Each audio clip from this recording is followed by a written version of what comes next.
Greetings. Hope you can hear me, and thank you for joining me tonight on this live stream. Something a bit different. Normally I run a game at this time in particular, but tonight I am going to run. I'm not going to run. I'm going to play a solo TTRPG on Quest Portal. Just fix my little notepad there in case I need to do any notes. So I am GMH, and this is the Age of Adventure YouTube channel, where we normally play Age of Adventure RPG and also other tabletop role-playing games.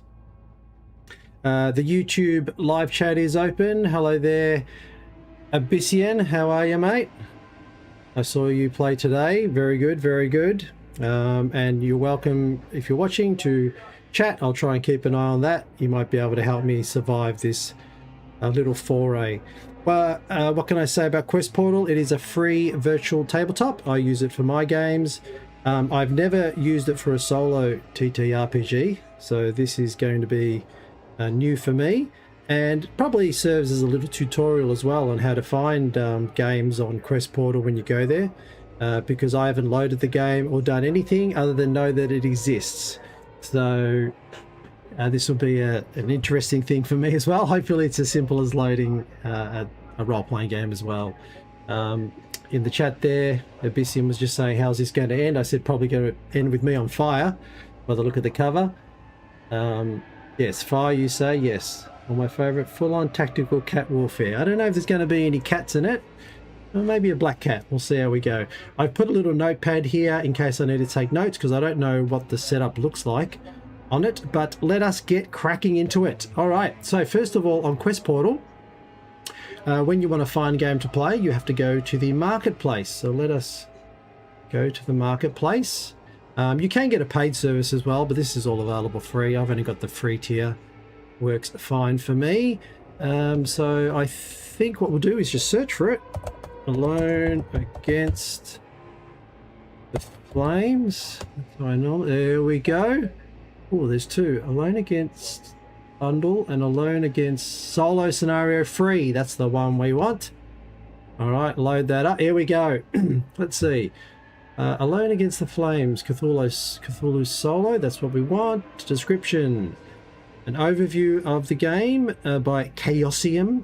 This is a solo introductory adventure for Call of Cthulhu 7th edition. Set in the 1920s, you play an ordinary traveller bound for Arkham whose bus journey goes horribly wrong. Well, there's foreboding for you. Stranding you in the isolated village of Emberhead. This scenario is designed to be played alone, guiding newcomers through the basics of character creation. Oh, you get to roll a character. Skill rolls and the flow of investigative horror. It's both a chilling story and a practical tutorial for the game. I've never run Call of Cthulhu, but I've played in many of an adventure, so you think I'd know the rules, but let's see how we go. What's this? Is this a clickable thing? This is just a ticket. Ramen and Costello. Oh, this must be the bus that I'm going to be on. Very good. All right, the story begins simply enough. A bus trip, a new life in Arkham, the promise of a fresh start. But when your coach fails and you're forced to stay in Emberhead, the local strange customs, whispered warnings, and ominous preparations for a festival hint at something far darker. I'm not sure if I'm supposed to be reading all that, sort of spoilers in a way. But anyway, the adventure weaves atmospheric folk horror with a creeping dread of the mythos. Whether you survive the beacon's flames or join countless victims before you, more likely the latter, depending on your choices, your skill checks, and your will to press on against the inevitable. What do I get? A complete solo scenario, that is good. A building tutorial with dice rolling, that's good. 65 pages of branching narrative, so it looks like I'm going to have to be doing a bit of reading. I have played, and I am a fan of the fighting fantasy game book, so I wonder if it's going to be maybe similar to that. Evocative illustrations, that's good, love that. Handouts, love it. A detailed village map, oh nice. Replay value through diverging paths and alternate endings. Okay, why should you try it? That's all right, you've convinced me already. What else have we got here? No AI tools are used. That's good to know. Credits. Licensed by Chaosium. Yep, Mike Mason there. FAQs. Do I need the other books? Oh, hang on. Do I need other books to play? Yes, you'll need Call of Cthulhu Quick Start rules. which are also free. There you go. Did not know that. I better claim those. Is that here? Oh no, I have to open another window. Well, there you go. Oh, I hope this is not too complicated. The quick start rules and the haunting, which I believe is another scenario. But let's claim this. You have successfully added... you've successfully claimed Cthulhu Quick Start. Okay, that's fine. Hopefully that's all I have to do. Let's go back to here and claim the game. You have successfully claimed Alone Against the Flames. View Alone Against the Flames in your library. Okay, let's see if it adds it to here. Campaign, home, library. I have to view it in here, do I? Where is it? Here it is. Alone Against the Flames. Oh, here we go. It is like a book. This is a solo adventure. I've already read all that sort of stuff.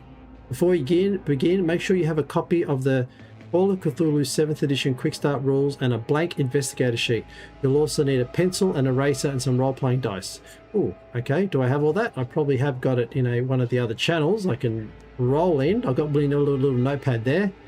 So that's probably as much as I can get for a pencil eraser. You don't need to read the rules. Just settle in. Comfortable chair before a roaring fire. Well, I've got one of the two, and read on. On second thoughts, don't sit too close to the fire. There you go. How ominous is that?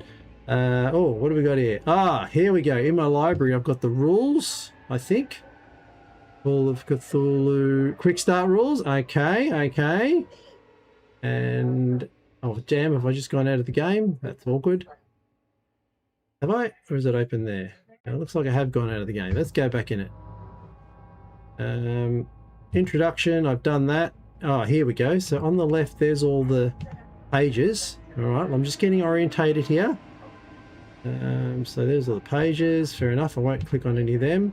Character sheet. You can print the Cthulhu sheet on the Chaosium page. If you want to play this solo RPG with a character sheet on Quest Portal and still be able to follow the book without flitting back and forth, you can do the following on the web app. Oh my god, this is getting a little bit complicated. Create a campaign, set the game system, the Call of Cthulhu, set the character sheet template to the enhanced Call of Cthulhu sheet. Navigate to the solo, right click on the library and click the new window button. Lower, then pop out as an additional window. Damn, okay. Gonna have to do this because I don't have a character sheet. Okay, set the game system. Okay, create a campaign. Wow, alright, you're really learning a lot here. There's the create campaign button. Let's see if we can follow this. Create a campaign, and I think it said to choose Call of Cthulhu. Is it?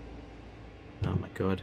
Right, set the game system to call it. So okay, create a campaign. Oops, click that. Blank campaign. Select the settings, the game system to Call of Cthulhu. These are all the game systems that are on Quest Portal. Probably in hindsight I should have done all this beforehand, shouldn't I? Add a template. Call of Cthulhu. I think that makes sense to add that. What else is there? Art style, I don't know about any of that. Settings, I'm not going to touch any of that. I'm not going to touch any of that. Okay. So there's the campaign, which is Alone in... Oh, just Alone in the Dark. Alone... What is this game called? Alone Against the Flames. Alone Against... Great start here. Riveting viewing. Haven't even got it set up. Okay. And then what do I do? What do I do?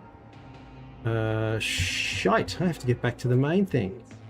It's a bit clunky. Should have opened separate screens. I'm pretty sure that's what it said, didn't it? Let's have a look. See if I duplicate this. Then I can have one thing for the game, Alone Against the Flames, and one for the what to do, if you know what I mean. Alright, okay, if you want to play this solo, yeah, we've read that. Set the game, done that. Set the character sheet, done that.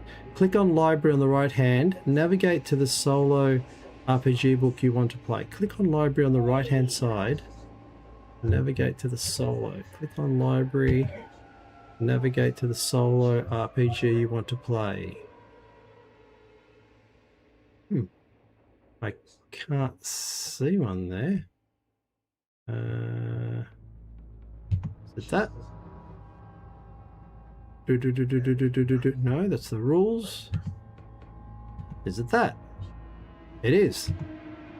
Add books. Wow, this is becoming a tutorial on how to play it. Okay, here we go. Here we go.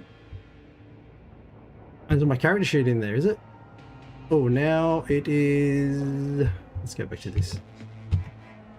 Click on. Okay, click on the library. I've done that. Navigate, done that. Right click on library and click the new window button. The library will then pop out as an additional window. Right click on the library and click on new button. Right click on the library, right click, new window. Okay, let's open a new window. Right. Minimize for now, I'll do that. I don't really know what's happening here. I'll keep going with it. I've done that. Minimize for now, I've done that. In the campaign window, click sheet, add character and create a new character. Click sheet, add character and create a new character. Okay, let's close this. Click sheet, add character, create a new character. Oh, something's happening. New character added, but man, don't tell me it doesn't like that. It's all its stats. Oh God, God help me. I might have to do a two-parter for this. Okay, ensure the chevron next to the dice roll in the bottom left is pointing up. Pull the campaign window so it takes up half the screen or however much you prefer. Move the pop-out window of the library onto the other half of the screen. So there's my character. We suggest this layout if you're using one window. It allows you to read the story of the character sheet. Okay, they're suggesting this layout. So what was this layout? Pull the campaign window so it takes up half the screen and move the pop-out window to the other half. Okay, I think I understand that. Go back here. So that's the sheet, and then the other window, which I minimized. What was this one?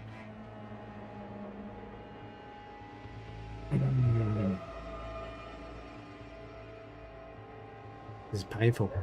It looks like I put the same sheet open twice. I'm just going to move this sheet onto my other screen, which you can't see, because it looks exactly the same as the sheets on here. Let's just go to session, see what it does. It's done. No, I don't think you're supposed to go to session. Why did I think that you were supposed to do that? Anyone in the chat know what's happening? I'll close that. We're going to go back to... I can't even find it. Where is it? Here. I've lost the game. Where is the game? Library, loading is the flames.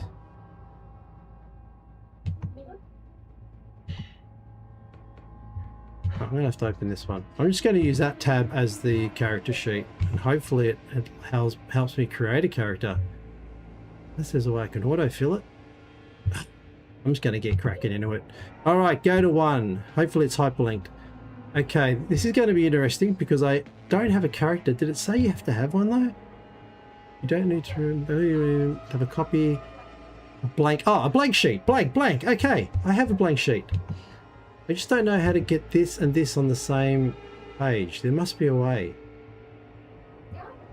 Oh, hang on. Maybe it's saying I'll pop this out. Is that what it's saying? Have a look. See if I can pop this out. I'm freewheeling it now. I'll pop that out, which is a character sheet, and I'll just move it. I'll go back to this. Then I'll go back to this. And then I'll see if I can have my character sheet. Oops. Grab the notepad as well. Awkward. The notepad back here. It doesn't like that, does it? It grabs the whole thing. Get over here. No, I don't think that's gonna... Is it gonna work? Unless I just pop it up. Oh, no, it's too small. Unless I minimize this one. Let's see if I can do that. Apologies for this. Bit of juggling. bit of mucking around. You don't mind? I thought, no, I didn't expect this amount of mucking around. But we will get there, because I'm going to move that here. Like that. Probably can cover that, I guess. That. Like that, maybe?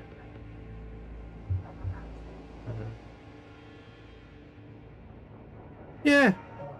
Meh. That's about the best I'm going to get it, I think. And then I'll just click that. All right.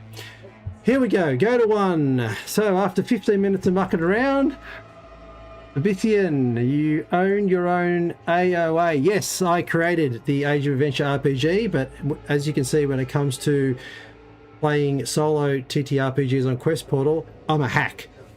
But anyway, there we go. Here we go. Let's get into it. All right. The sun is high in the sky, a merciless ball of heat. There's obviously going to be a lot of me reading here. Let me get a sip of water. You feel scorched by the time you reach the bus halt in front of Osborne's drugstore. It's a relief to put down your heavy cases and take off your hat for a moment. You fan your face, and I do have a hat. There you go. There's my character sheet there.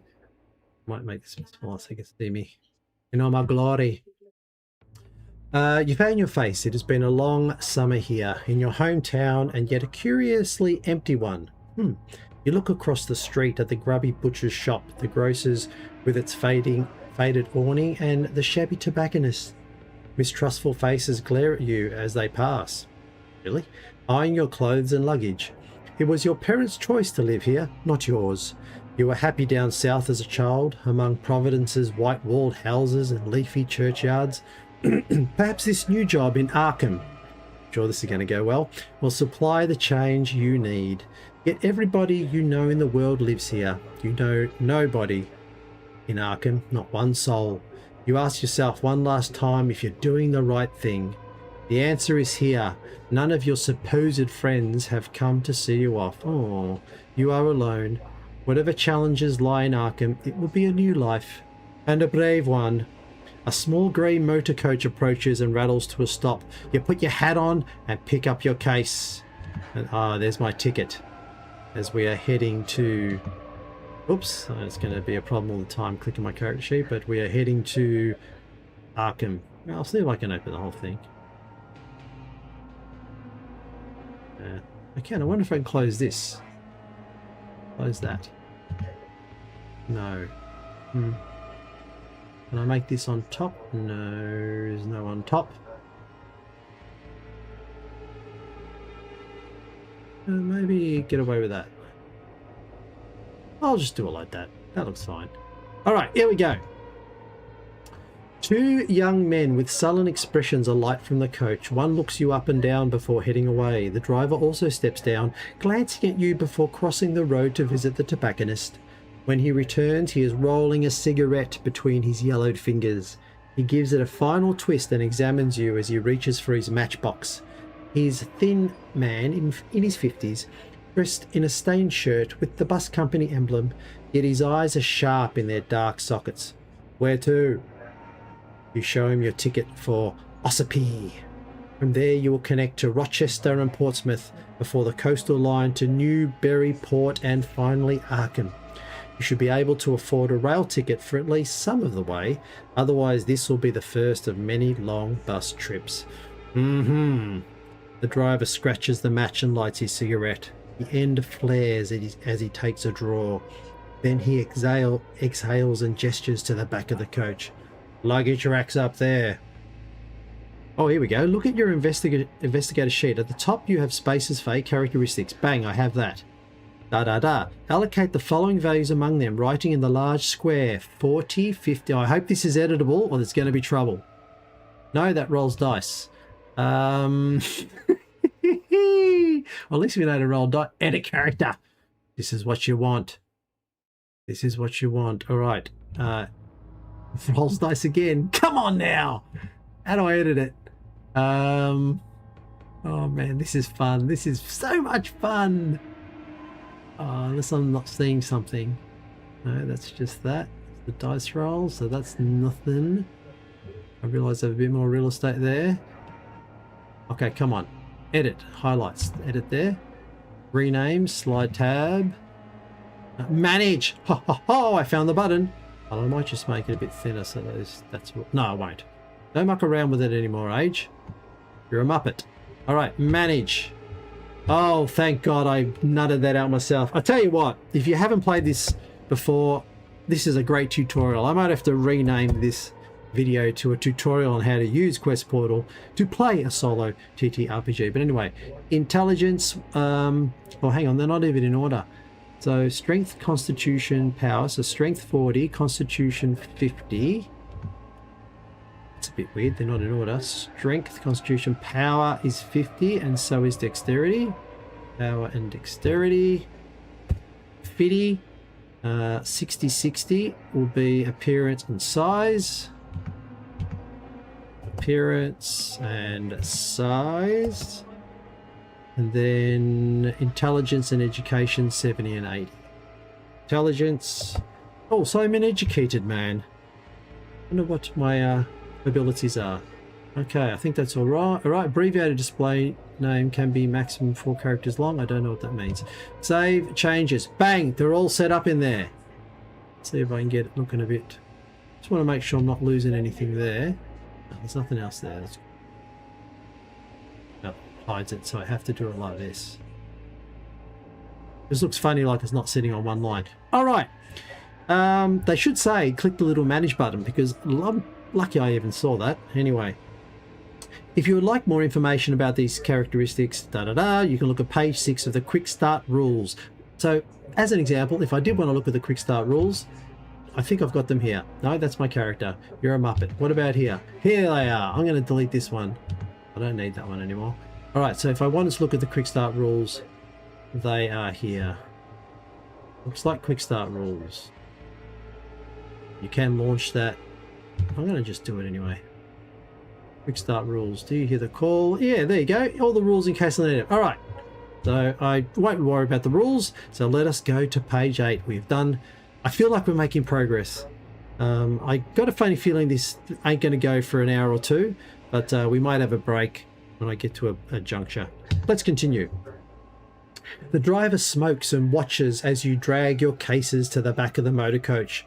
The rack is set inconveniently high on the vehicle.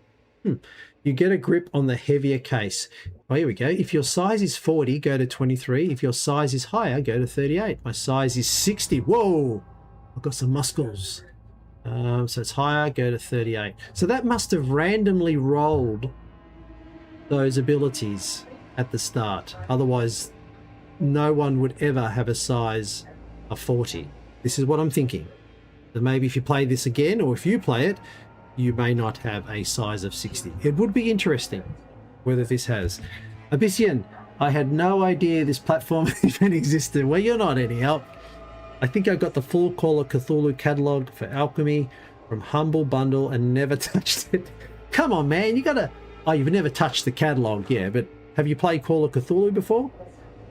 Or not? Anyway, we'll see how we go with that. So Abyssian can't really help me, but if you did want to play Call of Cthulhu on Quest Portal, you're one step closer on nutting it out.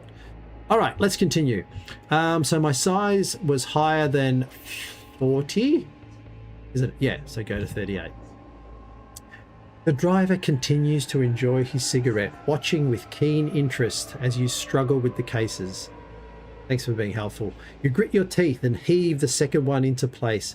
Perhaps the residents of Arkham will have better manners. Yes, I agree. Make sure my camera is not half hidden as well when I did all that reshuffling. Oh no, there I am, I'm fine. Go to 233. The driver flicks his cigarette into the gutter and steps onto the motor coach. Its engine coughs into life. You board, grateful that you will be the only passenger for the initial part of your trip at least. With mixed emotions, you watch from the window as the tired avenues of your old home slip behind you, receding into the distance. For a few minutes you can still see the church spire over the brow of a low hill. Then the road dips and it too is gone. Arkham is your new home. You will travel there and make a new start. You will see 2 smaller boxes to the right of each characteristic value. Halve each value, rounding down, and write the result in the upper right box. I will see that. I don't see that. Is it in here? Stats. That's highlight. Oh, that's just the highlight. Stats, combat, bio, possessions. I don't see what that's saying. Let me read that again. You will see two smaller boxes to the right. I think on the character sheet, as I've played before, I have noticed that, but I don't believe there is on this. Let me just double check there. No, it doesn't look like it is customized for that. I don't have a name either. Should I have made a name? I'm going to make a name. I'm going to call myself, what will I call myself? I'll call myself, should I just call myself my name? Just call myself Age. Nah, that's not a good name to have. What name should I call myself? Abyssian? I know what I'm going to call myself. I'm going to call myself Harry Abyssian. There you go. But you can't even spell that right. Crikey's, how do you spell your name? There you go. All right. In honor of Abyssian chatting, I now dub the Harry Abyssian. I'm going to delete that. So I'm just from Providence. I'm just going to say. Okay, I can't see this rounding down. I'm not going to do it.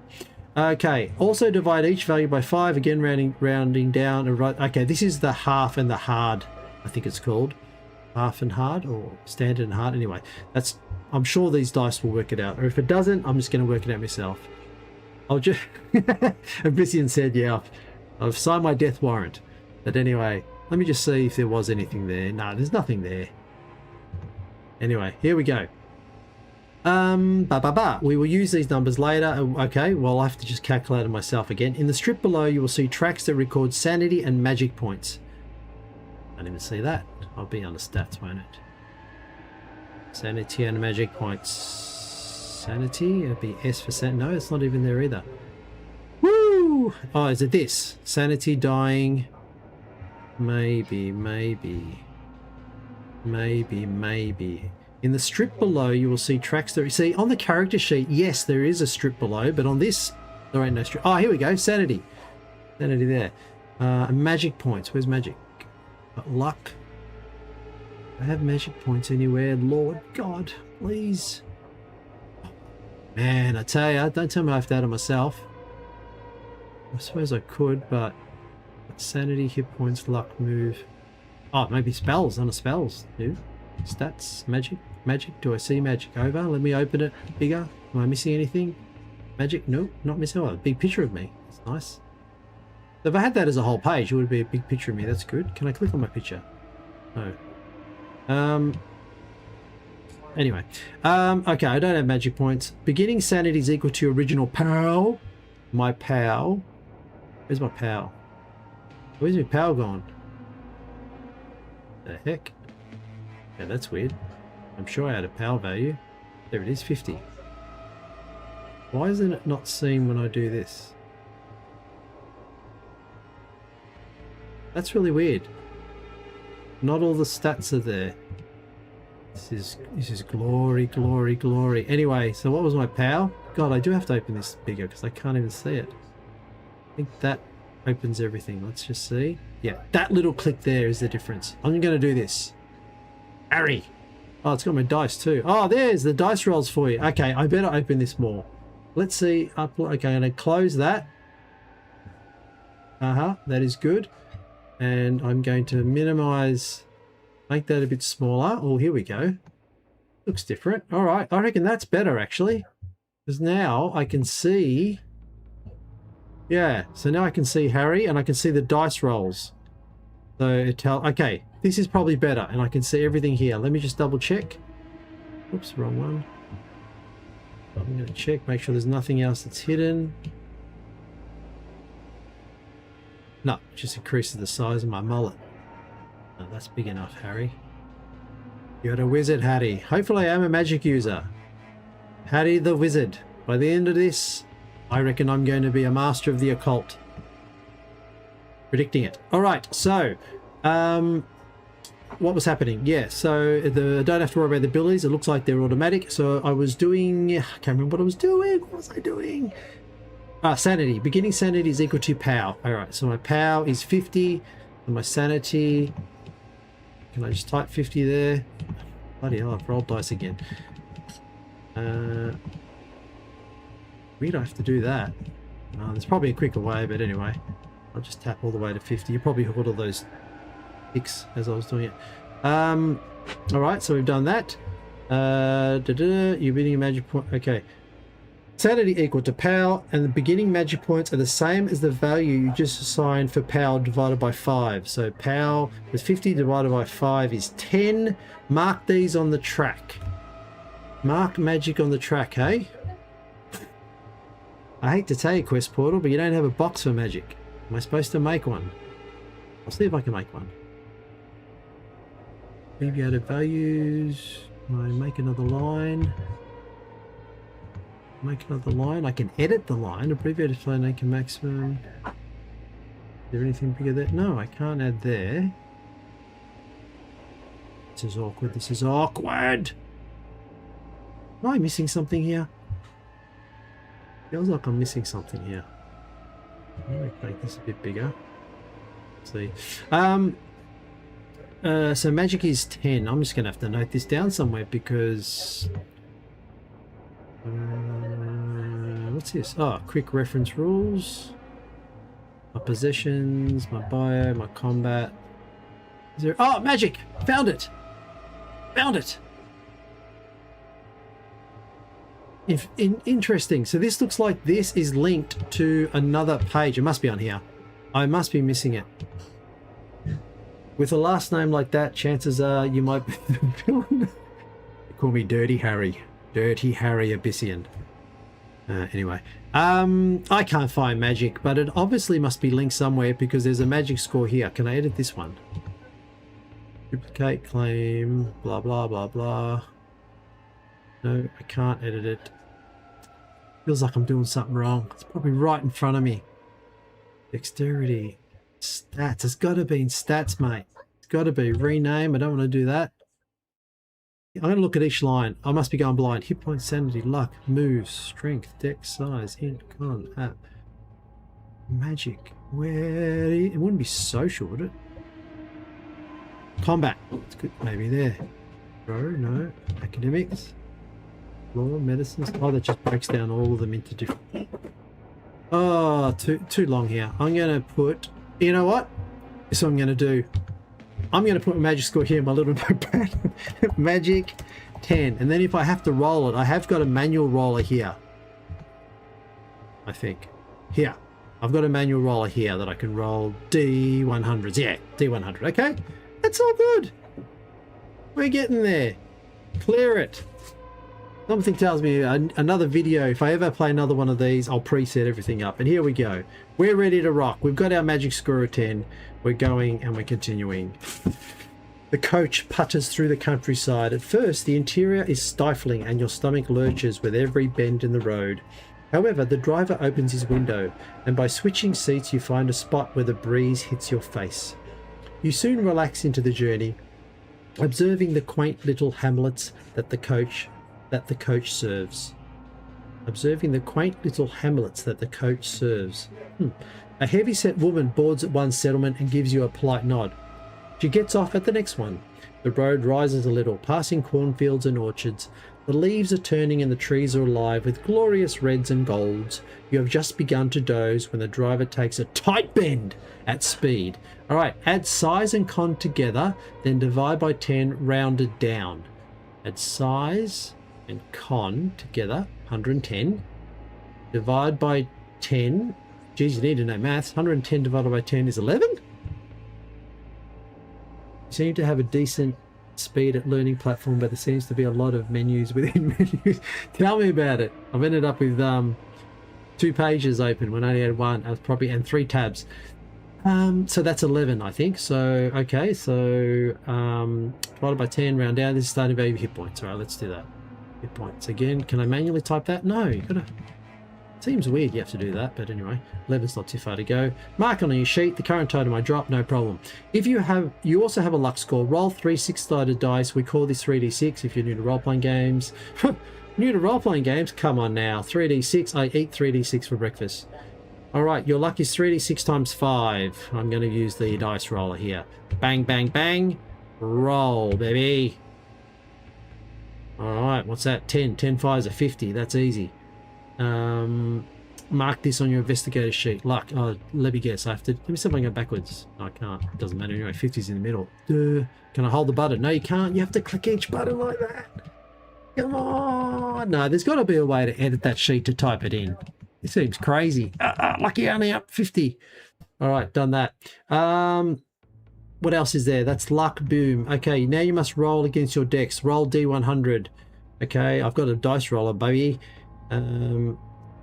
You must choose which is... Okay, yeah, that's all right. If you roll great, you failed. Okay, you may be tempted to skip such rolls and simply pretend you always pass, but the Call of Cthulhu game is a game of mystery and horror. The terrible disasters that can... This is basically saying don't cheat. Just go with the flow. All right, here we go. So I have to make a dex roll as he turns the bus sharply. Here we go, dex rolling out. That's not good. There's a fail. Well, at least that's working. So if you fail, go to 59. Oh, don't tell me I can't see that because the arrows. That's all good. Come on, can I get on it? No. Oh, crap. No. Oh my God. I have to open this to see 59. Was it 59? Oh, shit. I can't remember the number. 59. Please tell me it was 59. Yeah, I think it was. That makes sense. Oh, God. Fix up Harry again.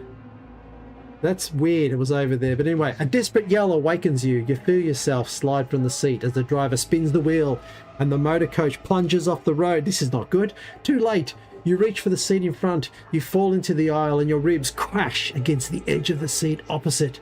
Breath rushes out of you. The coach stops with a thump. Your driver leaps from his seat into the road.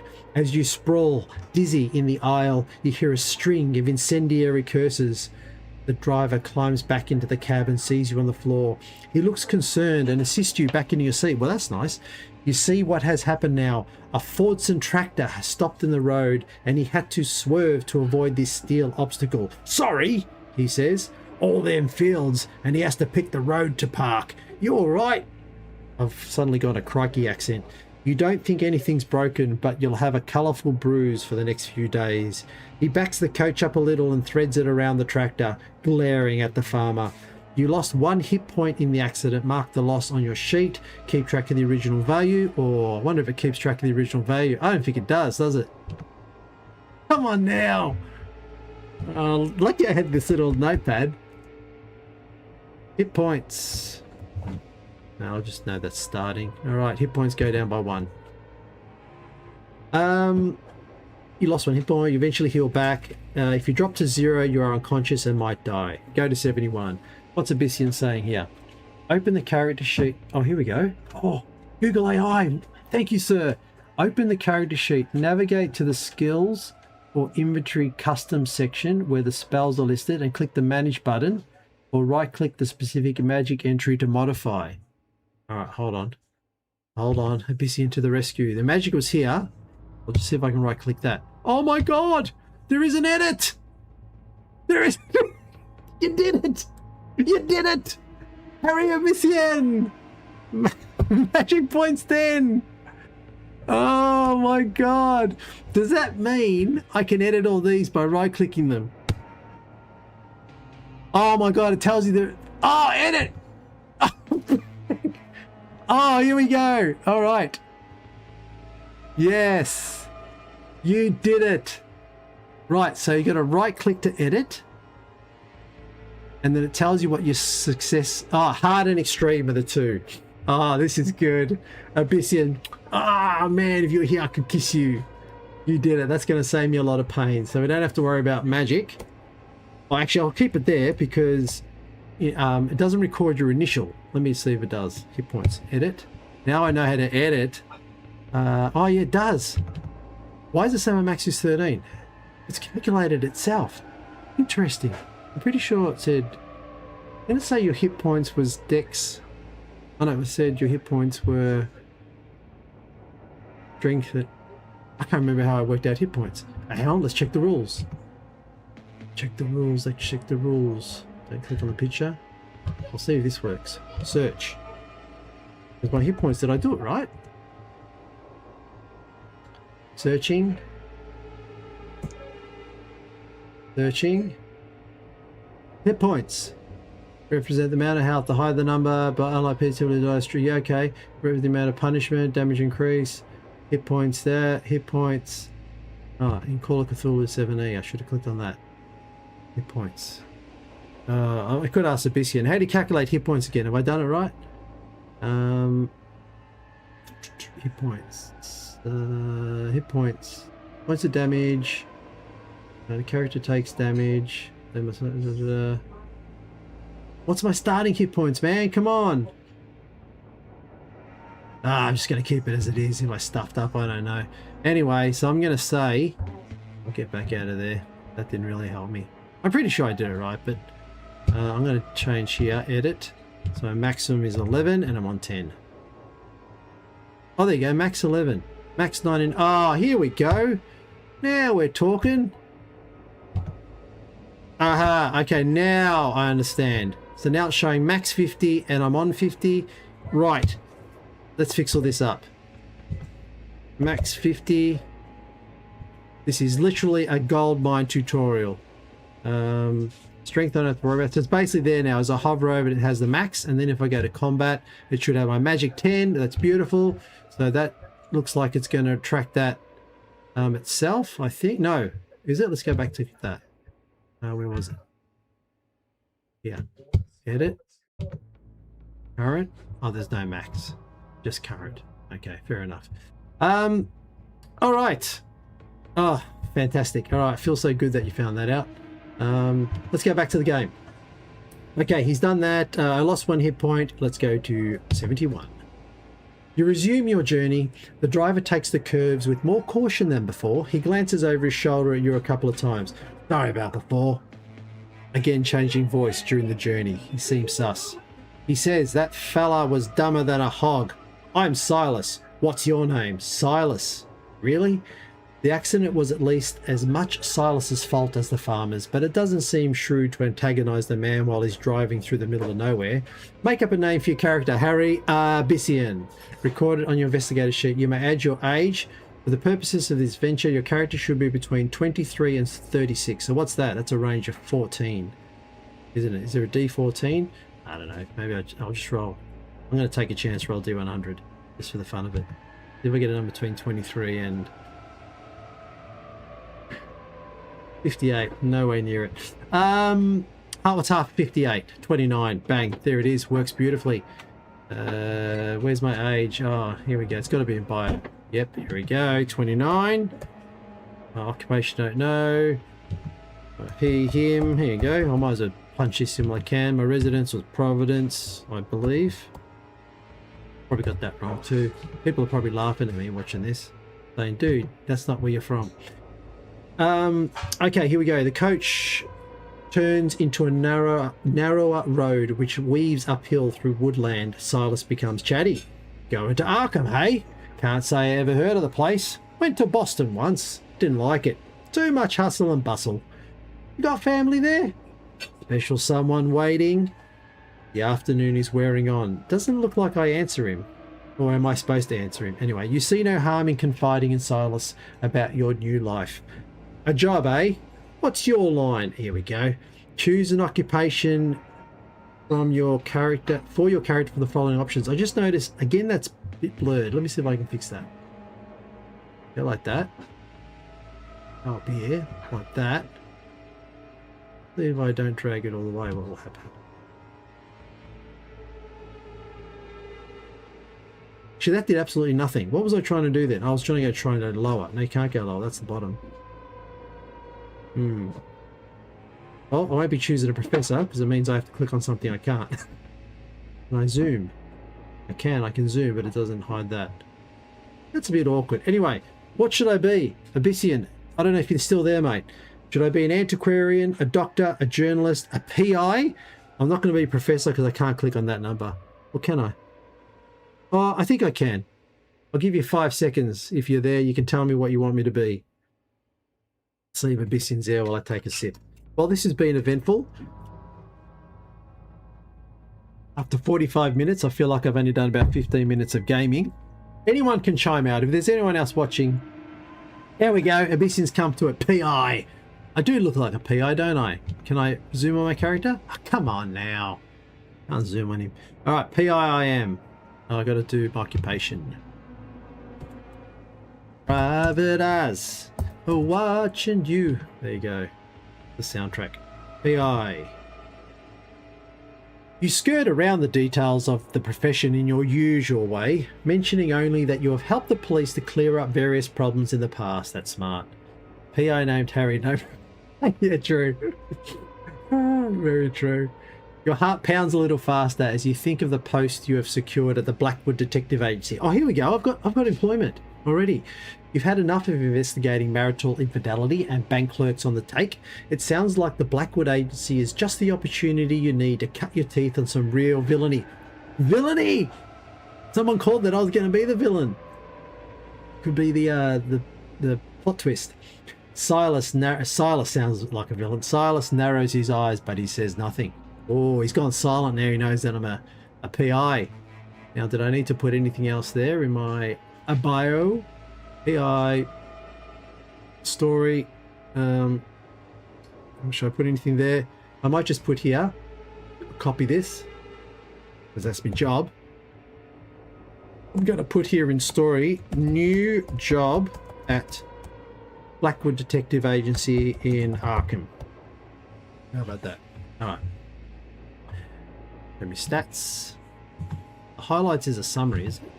Yeah, it must. I'll keep it on stats. Okay. Your credit rating is 20%. Credit rating. Oh man, I'm sure I saw that somewhere. Was it on the bio? No, I was in bio before. Stats. Don't tell me now. I can't find. Oh, here's credit rating. What? My credit rating's 5. Okay. Well, if you say it's going to be 20, I'm not going to argue with you. Credit rating is 20. I'll take that. All right. Your occupation. Oh, now this is obviously because I've chosen PI. It's like bumping up my skills maybe, or tailoring them. I like it. So your occupation skills are art, craft, photography. So art, craft. I rolled it twice instead of goddamn. Edit. Right click your full. Edit. The art, craft, photography. Photography or photography? Photography. Your occupation skills. Okay, what are they then? What? Your occupation skills are art, craft, disguise, law, library use, psychology, spot hidden.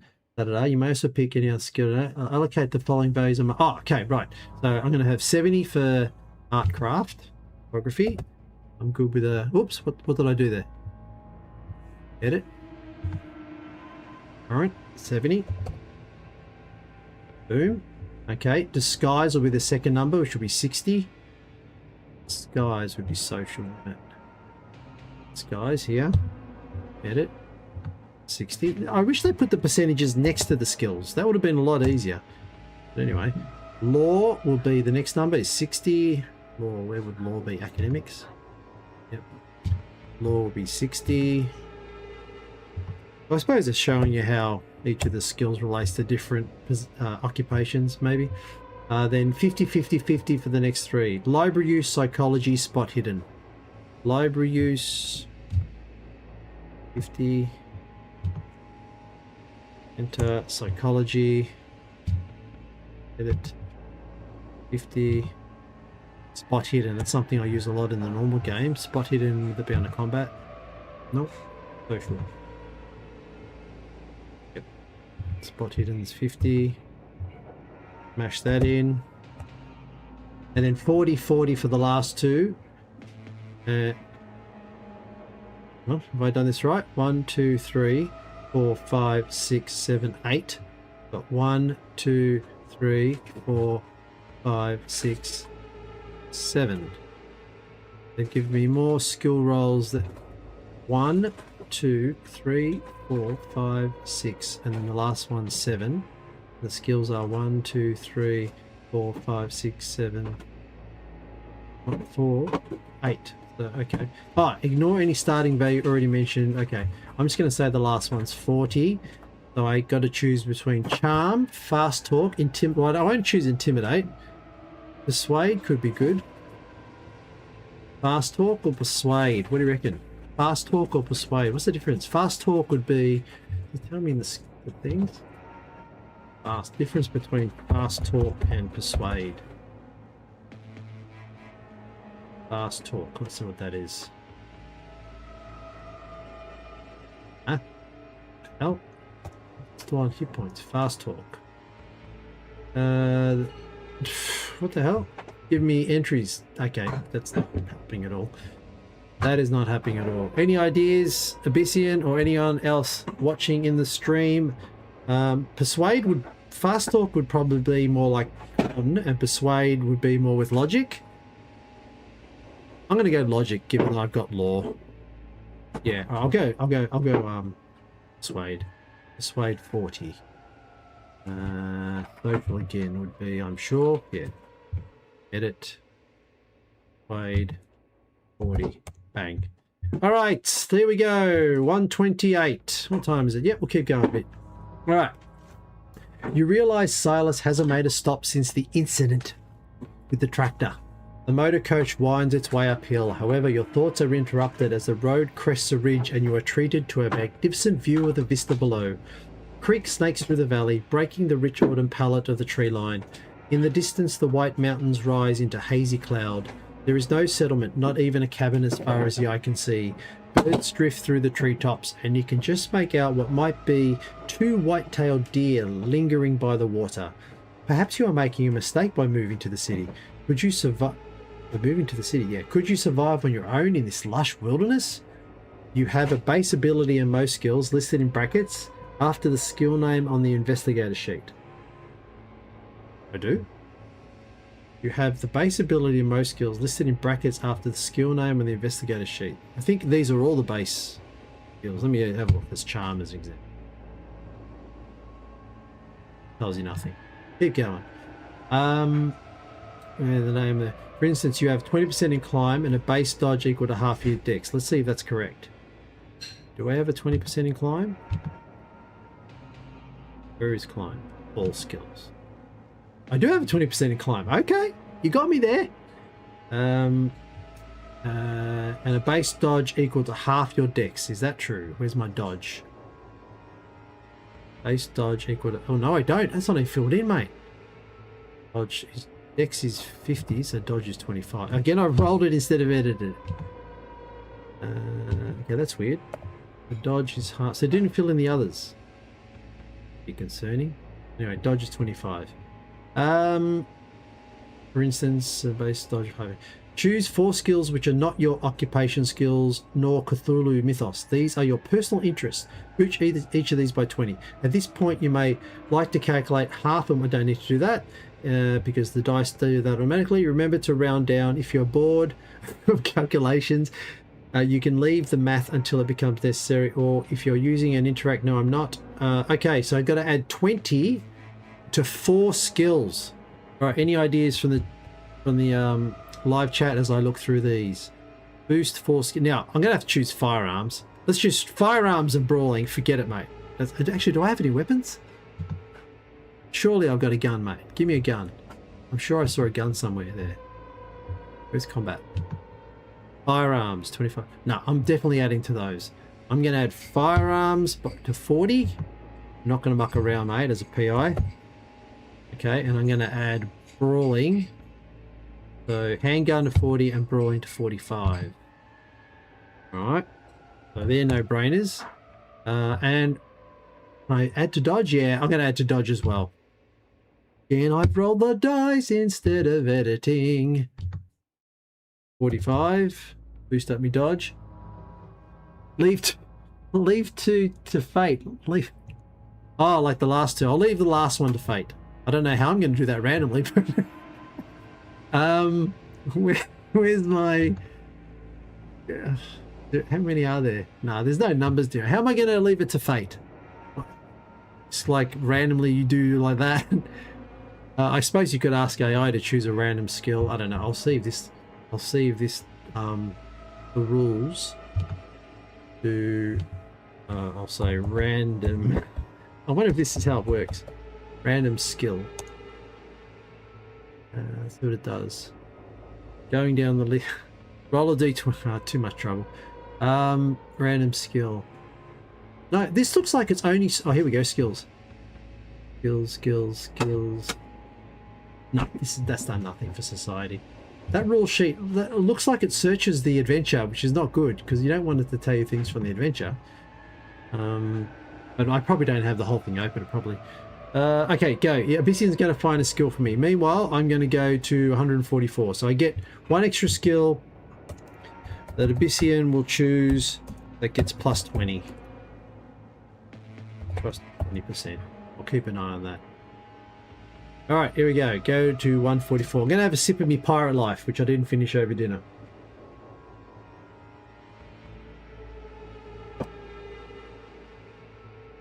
Here we go. Oh, intimidate. Alright. Intimidate's a low base, but I'll go with it. At least if I die, I've got someone to blame now. Let's go to 144. Get rid of that note so I don't confuse myself. I don't need to worry about hit points anymore because I fixed that out, and I don't think I need to know about magic because I think I sorted that out. The motor coach rattles on through the hills and Silas lapses into silence. The sky darkens behind you, pinks tinting the clouds as the sun descends. Finally, a welcome sight comes into view. A settlement on the crest of a hill.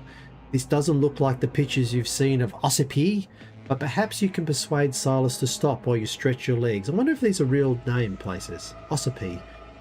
Minutes later, a harsh stuttering from the engine interrupts your reverie. Silas frowns and rattles the gear stick. Motor coach falters in its ascent. Silas utters a curse you don't recognize. And grinds his teeth, struggling at the wheel.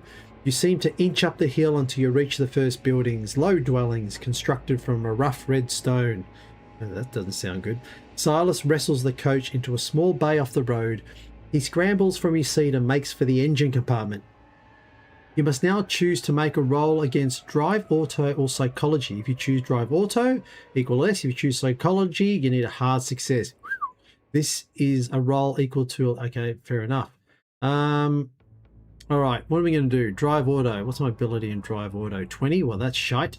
And what about Psychology? Psychology is 50, but I need to get hard, which is 25. All right, look, I'm going to go with the math. I know, you know, that's not good role playing, but I feel like in terms of Drive Auto, my character's not as good as my Psychology, so I'm going to go with Psychology, and it's a hard check. So I wonder if I can check what I'm rolling before I roll hard. See if it... Oh, it does! There you go.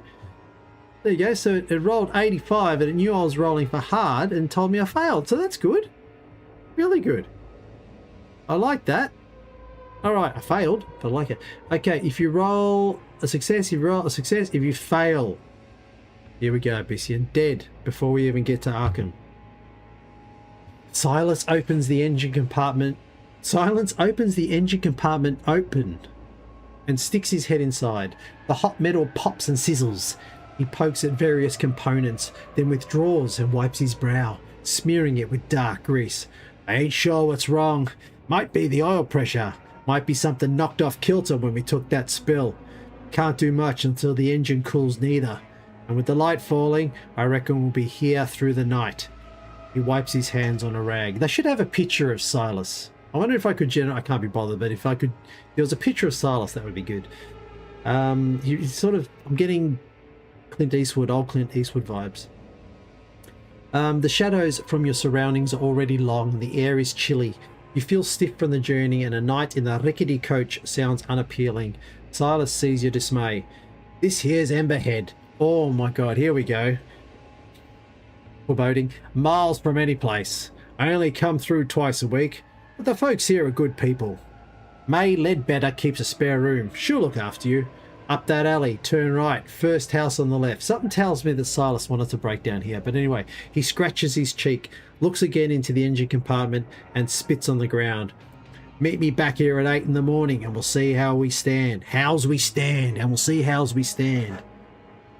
Time to intimidate Silas and put your gun to good use. I don't think I've even got a gun. They haven't even had a chance to give me possessions. I'm sure I've got a gun. Yeah, I got a gun. He is sus. I agree. Thus Silas. They both have two S's in them. That's my that's all I need to know. Let me just quickly check my possessions again. Bending doesn't even seem to have any area for a weapon, which is a bit concerning, unless under combat. Weapons manage. I assume I could go. Look, if it doesn't say I've got one at some stage because it hasn't gone through possessions, I've got a pistol. For sure. All right. Oh, here we go. You said to intimidate him. It gives me an option. To look for May Ledbetter's house, to ask Silas where he will spend the night, to challenge Silas about the breakdown. Oh, I don't want to get belted up. I am a PI though, and I failed my psychology, and there was a drive auto. All right. Let's intimidate him by challenging him about the breakdown with one hand on my pistol in the back of my pants. You confront Silas with your suspicions. His brow darkens and he shows a mouthful of twisted teeth. Ain't that just like you city types, he spits. Thinking the worst of a man after he's gone out of his way to attend to your comfort is trouble here. He stalks around the back of the coach and hauls your bags for the rack, dumping them. Something tells me you're going to be stranded here. Dumping them on the ground at your feet. Date them! Otherwise, I guess you'll be accusing me of thievery in the morning. Actually, you know who this reminds me of? Have you seen, what's that Creek movie? Oh, with the Aussie actor in it. John Jarrett's in it. Wild Creek, is it? It's a horror movie. Something Creek. God, I can't remember the name of it. Anyway, he reminds me of that. He's like a John Jarrett character, I reckon this bloke is. Anyway, I've got me bags. So I suppose there's that. Oh, here we go to 267. Let's see how we go. All right. You drag your cases between the sullen buildings. You feel surprised. Who did I have to meet? Oh, God, I forgot her name.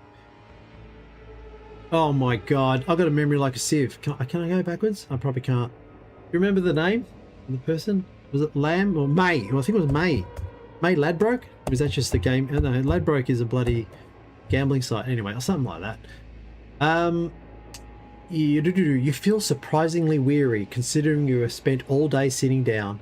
Silas' directions lead you, I think it should be Silas, the apostrophe, not Silas's directions, lead you to a modest dwelling, here I am editing, with a slate roof. A nameplate reads Ledbetter.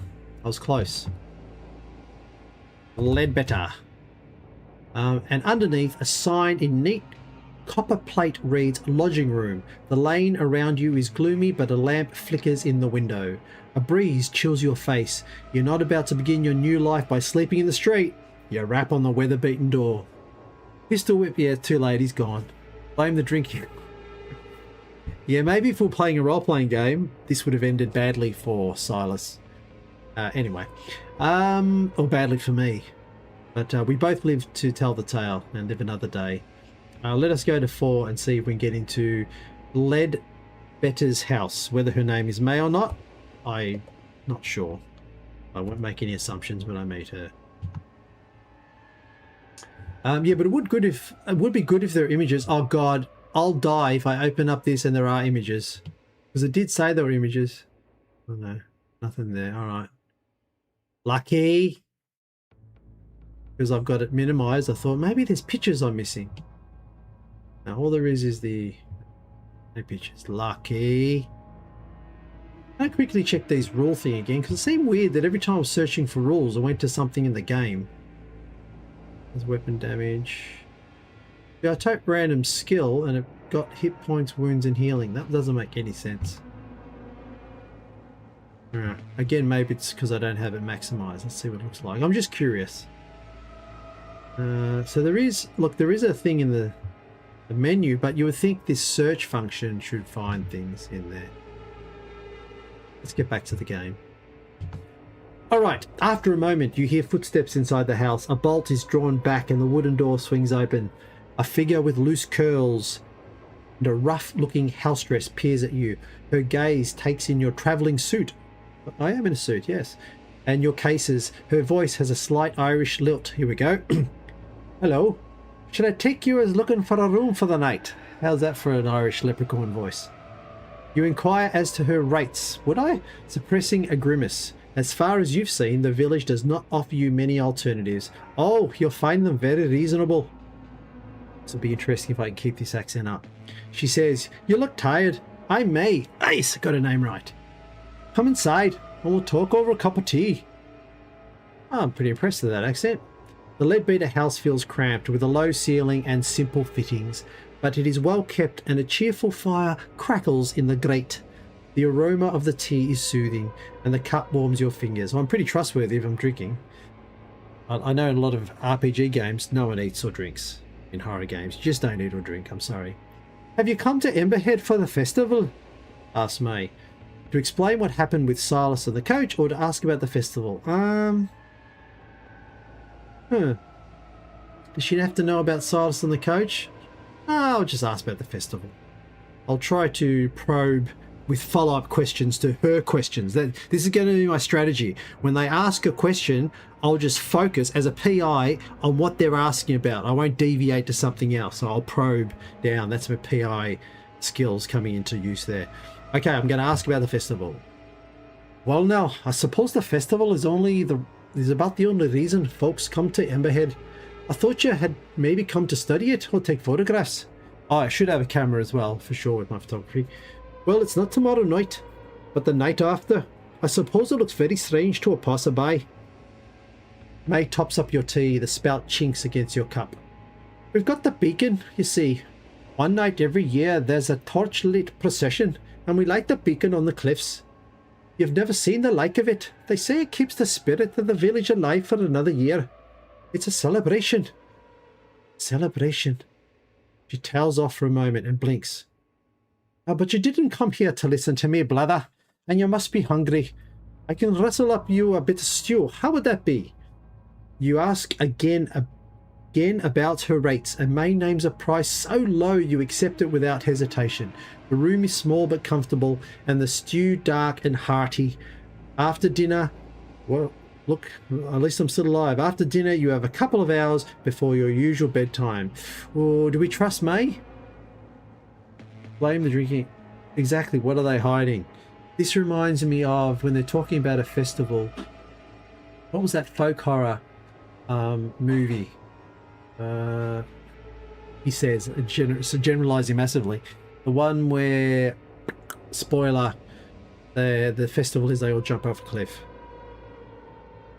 Anyway, I know the premise, but I don't know the name. It's a one-word name, I think.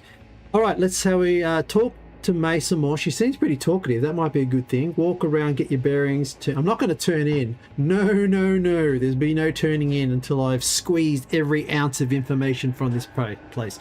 Kindness is never free. Okay, I'm going to talk more because I do have what are the skills I had? I chose persuasion. I wonder if it'll let me do that. Can I persuade her to tell me more? That doesn't make sense. All right, I'm going to talk to May some more. Always ends in death or betrayal. Geez, there's someone who's been slighted by too many horror games. May talks about life in Emberhead. In her letters, my sister always asks if I'm not bored living in such a small place. She lives in New York. Then she writes about how frightened she is to walk home at night. I ask you. You mention your hopes for a new life in Arkham. Oh, I don't know if I'd volunteer information. May doesn't seem to hear you. It's a small place here, yes, but that means we have real community. Everybody's face is known. Everybody works together. Nobody is excluded, Colt. Except those who choose to exclude themselves, of course. I couldn't live anywhere else now. Make a charm roll. Oh, damn, I could have chosen. Oh, no, I think I do have charm. I think that was one of my core things, being a PI. No, it wasn't. All right, let's make a charm roll. If you succeed, I'm not going to succeed. This will be a miracle. Come on, dice. 46. Never look good. Look at all the fail, fail, fail, fail, fail. God damn you, dice. God damn you, Harry Abyssian. Right, I don't think I've passed anything. You make a charm roll. If succeed, no. If you fail, go to 51. All right, as the hour wears, well, it looks like I don't get anything. As the hour wears on, you are amused to hear May transform into a sort of tired tourist guide. Of course, hey, it's not in italics. Of course, the views from here are spectacular on a good day. A clear view all the way around. If you're a painter, you'll be right at home. If your taste run more to the artisan, there are workshops on Silbury Street, just at the end here, and turn right. They're not set up for visitors, you understand, but you'll see the real craftsmen at work. The genuine article. Now, if you're looking for freshly baked bread, it seems a shame to point out that you intend to be on the road again shortly. You let May continue until she begins to yawn. Or would you listen to me yapping? Time to turn in. When would you like your breakfast? Oh, well, did I get any other info? Should I write this stuff down? I might just write this down. Workshops. I am a photographer, so make a note there about artisan workshops on Silbury Street. Case is important. Let's see one thing Abyssian says. If I learned one thing from the Nintendo DS game, Hotel Dusk, I don't know it, it is your duty to involve yourself in their most personal matters and dig so deep they have a mental breakdown. Don't worry, man, I'll dig. This is why you drink, Hattie. It's the failures that haunt you, yes. Abyssian's like my little conscience, my little bird. As it guides me through this adventure where I seem to fail profusely. Go to 63. Let's see where we go. As May stands, you hear a clunk behind you. You look over your shoulder, but all you see is a wooden door, securely closed. May tuts. Young lady of the house. She'll have been listening to us. Ruth, come and greet our guest. Ruth up, Ruth down. Hang on, if she's the lady of the house, who's May? Oh, anyway, I don't pay much attention, do I? Well, she was the lady of the house. There is a short pause, then the door creaks open. Two wide eyes peer at you from the gap between tousled hair and a rough nightgown. What do you say? The eyes blink. Oh no, hang on. The young lady of the house. Sorry, so it must be like a little girl. Misread that. Young lady of the house. The eyes blink. Pleased to meet you. Now get back to bed. What? The eyes blink. Pleased to meet. Is she saying that? Oh, okay. Maybe she said, pleased to meet you. And then May said, no, get back to bed. Yeah, that makes more sense. The door closes again. My daughter, Ruth. 10 years this summer. She's a delight and a torment all in one. Don't worry, she sleeps in with me. She'll not disturb you. Good night now. You retire to your room. It is a little chilly, but you are too tired to worry about lighting the fire. The sheets are clean and the bed soon warms up. The silence outside is strange after living in a town for so long, but you soon drop off. Will I wake? Or will the poison that she fed and gave me to drink be my undoing? Anyway, I'm so suspicious. But then again, I am a PI. I wonder if it's ever going to cover my equipment. Anyway, there we go. What else didn't it cover? They did the bio, and I just didn't do possessions. My notes were just about how to play the game. So the only thing, yeah, is possessions, which seems a bit weird. You dream of fire in the grate. Oh yeah, they mentioned the fire. Alone against the flames. You dream of fire in the grate. I don't know what that word is. Coruscating colours shimmering through the dancing tongues of flame. Whoa, there's a line for you. At first they are tiny, almost microscopic. Okay, here's where I can feel it's going to start getting weird. At first they are tiny, almost microscopic, but they grow and grow until a kaleidoscopic inferno spills from the fireplace, spreading across the floor, up the streets. You wake. Start. Daylight glints through the curtains. You get up and examine the crate, blinking the sleep from your eyes. It is quite cold. If you have taken any damage, yes, you may heal 1 point. Back to your night's sleep in your face. Bus crash. Hit points go back up to 11. Alright, let's go. Let's go. 166. Where are all these pictures? I'm sure that said there was going to be pictures. Really hope they haven't been popping up when I do this. It doesn't look like there's anywhere for pictures to pop up, except under the text, so I will not be a happy man if I find out at the end there's somewhere I'm supposed to be seeing pictures. Alright, here we go. May seems to have no running water. Danger. But has supplied some in a ceramic jug. You freshen up at the washstand and go in. She cooks a hearty breakfast and leaves you in peace to eat. At about 7:30 you are paid up, packed and ready to go. I didn't even lose... Are you supposed to lose credit or make a roll? Oh no, it was very cheap. That's why I remember that. You bid May goodbye. She wishes you the best for your new career in Arkham. I wonder if I'm going to get a chance to speak to Ruth. If you succeeded at a skill roll last night... What am I supposed to remember on my rolls? Come on now. Oh, they're all gone. Is there a history of rolls? That's a good question. I think there is a history of rolls in the chat. No chat, you fool. You goddamn fool. Rolls, template, dice. Well, look, I don't remember passing anything, so I'm going to say, if you succeeded in a roll and wish to investigate, where are the... Oh, don't start me. I've got a picture of me, but... Yes, where... Hang on. Don't tell me it's any of this. Favorite, add booked campaign, search. What's that? Oh, that just opens that. Oh, okay, that's good to know. That's why I opened that. What's this? Report error. I'll be reporting an error. There's no pictures. Tell you that. Let me give you a hot tip. All right, I'm going to say I didn't pass anything, even though I do wish to investigate the results. If you succeeded at a skill roll and wish to investigate the results of the skill roll? No, that's vague. I'm just going to say go to 192. I feel like a failure. It's a new day. Okay, it's a new day. We're fresh. Actually, I might say, because it's a new day, let's have a 10-minute break. I'll go freshen up, grab myself a tea, and we'll come back for hopefully the second half of Alone Against the Flames. I will see you soon.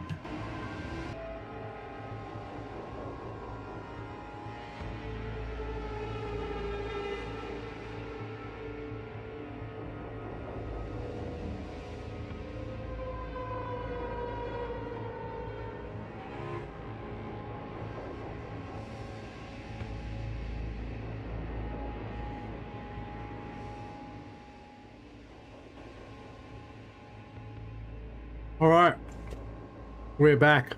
Sorry I didn't finish chewing before we started videoing. So welcome back to the second half, hopefully the second half, part 2 of 2 of Alone Against the Flames on Quest Portal. So far we've arrived at the town, was it called Emberton? I can't remember the name of the town. Emberhead, after our bus broke down. And apart from failing all the rolls that I've ever had to make, I'm still alive, and it's a new day. Live chat is open, so please, if you want to join in or help me with my demise, you can type in the chat like Abyssian has been doing. Thanks, Abyssian. If you can't hang around, mate, that's all good. You're immortalized now with your name anyway. I've got my cup of tea and ready for the second half. All right, so let's get into it. Quickly chew this down. Finish off that. And here we go. You are already tired of your heavy bags. Yeah. Hopefully Silas has repaired the motor coach and you can resume your long journey. A sourpuss he might be, but the old driver seemed to understand his vehicle well enough. You pause to check your watch. Still 20 minutes early and round the final corner. The motor coach is gone. You told me he was sus! You put your bags down and search the area, trekking up and down slopes and around corners. At the edge of the village, you trace the long road back as it winds across the hills. 8 o'clock comes and goes. There is no coach to be seen. I wonder if it was because I dissed him about the bus breaking down, or whether this was inevitable. I know it's a bit too metagaming, but it would be interesting. That movie I was thinking about before, about the village cult, was called Midsummer, if you're wondering. A passing villager notices your bags. Looking for the bus? I heard him take off at first light. He's due back in 3 or 4 days. If you need a place to stay, May Ledbetter rents a room. Yeah, no shite. The man raises his hat to you and strolls on into the village. You curse Silas under your breath. Perhaps he went for parts, but you wonder if the old goat has stranded you here on purpose. Abyssian says, should have listened to the voices. Yeah. Well, like, I didn't die. I thought I was going to get poisoned and wake up, you know, in a gimp cage, but at least I've still got my possessions, my faculties, my wits, and of course, my fun, which is hidden somewhere on my possessions. If we ever get to my possessions, I'm sure we will at some point. May is doing laundry and looks surprised to see you again. Forget something. When you explain the situation, she offers to store your bags while you try to arrange alternative transport. You are grateful to relinquish the load. Nobody here has anything like a car. She strokes her chin and narrows her eyes. Maybe you could find somebody with a horse and cart for your bags. I could ask around later. Try Mr. Winters at the village hall. He'll know if anyone will. Or ask among the artisans. Their workshops are first left on Silbury Street. Mr. Winters is another name for you. Mr. Winters. Question mark. Hasn't explained who he is. She reaches over and squeezes your wrist. Oh, okay, breaking the personal space. Don't worry. I won't see you sleeping in the street.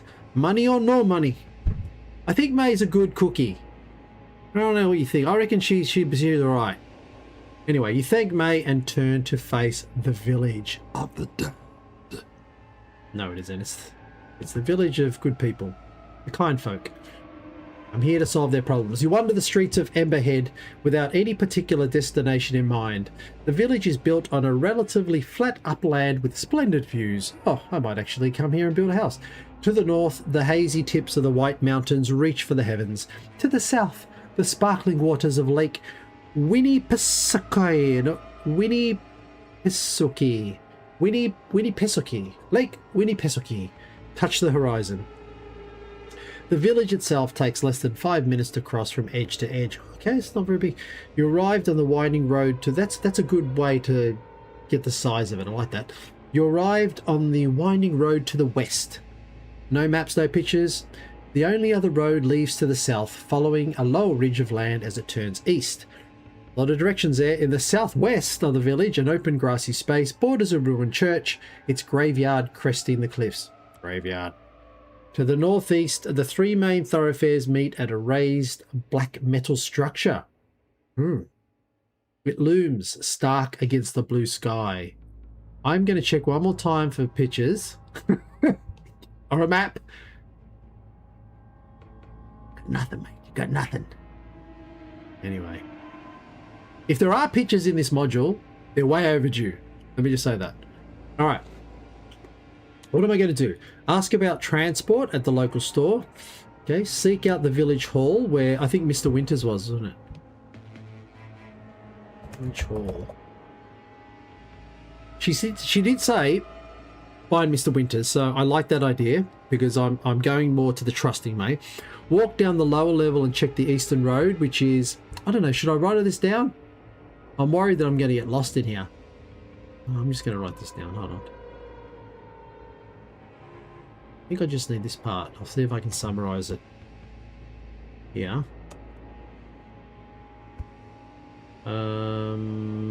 So I'll just make it so there's a winding road to the west. There's one. There's a road. The only other road. Let's do this. There's a road leads to the south. Turns east. And then southwest. Actually, I'll just do this. Southwest of the village, open grassy space, graveyard near the cliff. Yeah, I think I'll do this. Northeast.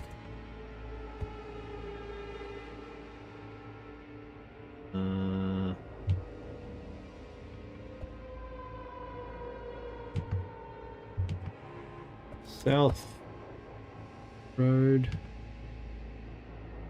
So road leaves following a lower ridge, and west equals the long and winding road. I've actually done a soundtrack to this. I think that's the third song I've mentioned. Winding road. So the road leads following a lower ridge. Southwest is an open grassy plain. North, 3 main thoroughfares meet a raised black metal structure. Yeah, okay, that's good. So we've got west. All right, beautiful. Walk down the lower level. Check the eastern road. Check the eastern road.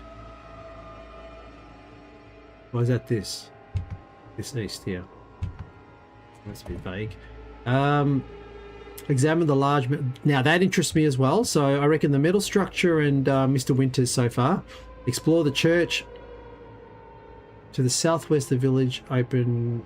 Oh, the ruined church is southwest. Look for local people with their own transport needs. With their own transport needs. I don't know what that means. What do we got here? Abyssian again is helping. Should left side of the screen is the screen deck. That's what Google says. Sorry, scene deck. These are under GM rules, and I assume you are the GM. On the left side of the... Let me say that again. Thanks for trying to help, man. Abyssian is the scene deck. Yeah, the scene deck is... Oh, let me open it big again. These are all the scenes. This is the scene deck. I don't want to click on them because that's whatever. There's the introduction, which I don't want to click on because I don't want to lose my spot.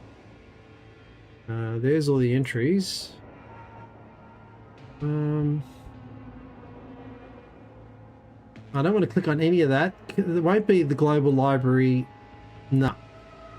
I'm not seeing it. There would have to be images in here. Why would, like, they could just literally put an image like they did at the ticket. That's what's making me... No, it's definitely this is the page. Like, I'm on page 6 or paragraph 6, and that's all there is. Nothing to hover over. That goes to the... Anyway, thanks for trying to help, but shift the active viewing. I don't even know what that means. What does that mean? What do you mean by shift the active viewing? Active viewing is what? This stuff. Oh, hang on. I'm in here, which is the library. Oh god. Hold on 1 second. Because it opened up the game here. Oh man, don't tell me I'm in the wrong screen altogether. I wonder if I can open... So remember I'm on page 6. Can you left click on them for options? Shift the active viewing. Can you left click on that one for options? Left click. Oh damn, it turned to it. No. Can't left click or right click. Doesn't. But I noticed that I'm actually in the library and not in the game. So I'm going to... Oh no, the game was here. Hold on. Oh no, that one's in characters. Hold on. You might be onto something here. So I remember on page 6. If I go to here, the game, go to session. No, it's just like blank. It's created a session with my character in it, but it hasn't loaded the game, if that makes sense. Which seems weird. The game, and that's what takes me back to the other one. So if I go here, so I'll see if there's pictures here. No, so all I've done is gone in a circle. So no, it ain't happening. Now I don't know what it was. Where was I? Holy crap, now I'm confused. I was here. I was characters, I was in live. Oh, just down here. Same thing. Same thing. I'm back here. How do I close that side? No, it isn't the same because this has a scene deck. No, I don't like this. I need to get back to the other one. Was it library? Oh crap. I knew I should have mucked around with this. There's the scene deck. No, it's nothing to do with the scene deck. It's stupid. Get out of there. Get out of... No, I need that. Oh no, because I popped it out. I think that's why I got it separately. I'm pretty sure I popped this out. I'll have to pop it out again.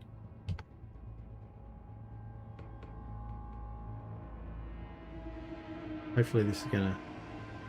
No! It's done nothing! Oh crap! What's it done? Library. Line against the flames. 6. I'm just gonna stay in here. I don't know. I've got a funny feeling because it created this campaign, Alone Against the Flames, but there's no pictures there. No clue left. You're just reading what the web part. Yeah, I don't know. It's... Something tells me something's not right because it created a campaign but it's empty except for my character sheet. It's as if it's waiting for something to get loaded, but I don't have time to do that now. It's going to have to be a text adventure, and then I'll find out later. Even though I would like to experiment with what it is. There was the... Actually, I can try it in this one. Try it in this one. Alone against the flames.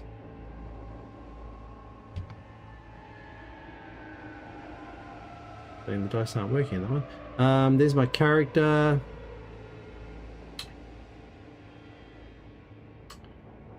Notes. It's got nothing there. No. Begin with that on the rules. I had that on the rules, so it doesn't matter. I've lost it now. I'll just stay with this. Here we go. You wander the streets of Emberhead without any particular destination in mind. The village is built on a relatively flat upland with splendid views. To the north, the hazy tips of the White Mountains reach for the heavens. To the south, the sparkling waters of Lake W touch the horizon. The village itself takes less than 5 minutes. We've already read this. What am I doing? I'm reading the same thing. You dumb nut. Okay, I'm going to... I'm going to go for her advice of finding Mr. Winters. I can't remember what she said to go to him for, but anyway, I'll go to Village Hall. All right. The Village Hall backs against a cliff at the east end of Silbury Street. It's the largest building you've seen so far in Emberhead. It is, however, locked and shuttered. Huh? Why would she tell me to go there? You walk around it, peering through gaps in the shutters. There seems to be one large room, presumably for community meetings, and a smaller annex which serves as an office and archive. One of the windows is bricked up. Suspicious. Back at the main door, you can see no posted opening hours. Mr. Winters doesn't open up mornings this time of year, says a grey-garbed woman passing by. Best come back this afternoon. You ask whether the office has a telegraph. Don't know, she shrugs. Who would we call? You'll have to try again later. So, Village Hall backs again the cliff at the east of Silbury Street. So, I'm going to say...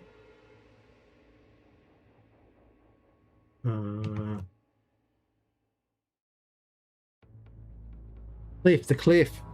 It's midsummer, I'm telling you. What should I write here? Copy this. Backs the Village Hall. Backs against the cliff. Okay. I don't know if I need all this information, but, you know, just in case. I didn't... So basically the Village Hall is locked up and boarded, and Mr. Winters doesn't open in the morning this type of year. You are beginning to get your bearings, really, in Emberhead. Would you like to explore some more? You may choose another option from those below. Do not repeat a previous choice. Once you have tried 4 options, or before that, if you're ready to move on. Okay, try 4 options. The second one was going to be this metal structure that got me interested. So I've done the Village Hall. Let's see what this metal structure... Actually, I've already put here about the metal structure, haven't I? Let's separate this a bit better. We've got southwest, we've got west. Metal structure. This seems sus. You walk up the approach. Oh, capital T and A. The most central of the village's major streets. It points directly at the odd metal structure. As you emerge from the shade of the nearby buildings, you are greeted by a magnificent panorama spread from the north to the southeast. The last colours of fall tint the hills in sleepy gold. So which direction was this? Northeast. Okay. The structure, by contrast, is made from uncompromising iron, singed black. This is a mythos straight away. It supports an immense curved platform at the level of your head. An immense curved platform. Further struts snake up to a central point. It looks like they may have been some kind of sculpture at one time, but are now twisted and melted beyond recognition. An older gentleman passes, another passerby, looking up at you with rheumy eyes? Don't know what that word means. Are you here for the festival? He asks. That's the beacon. When they light it, the night after next, you'll be able to see it 10 miles away. He gives a little nod of satisfaction, then moves on, leaning on his walking stick. Something tells me the lighting of the beacon spells death. I'm just going to make a note here. Escape before they light the beacon. We'll see if that's possible. That's my new objective. Just escape. This was okay. He He gives the I've done that. You now notice bundles of wood tied and stacked against the buildings nearby. Perhaps this festival would be an interesting diversion. Oh no, but you really must head to Arkham. Make a spot hidden. All right, come on, brand new day. Let's go. I think I am skilled in spot hidden. Spot hidden. Oh, 50, please, success. Come on. Yes.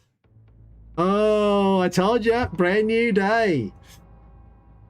As you walk away from the iron structure, you notice something strange about the construction of the village. Here we go.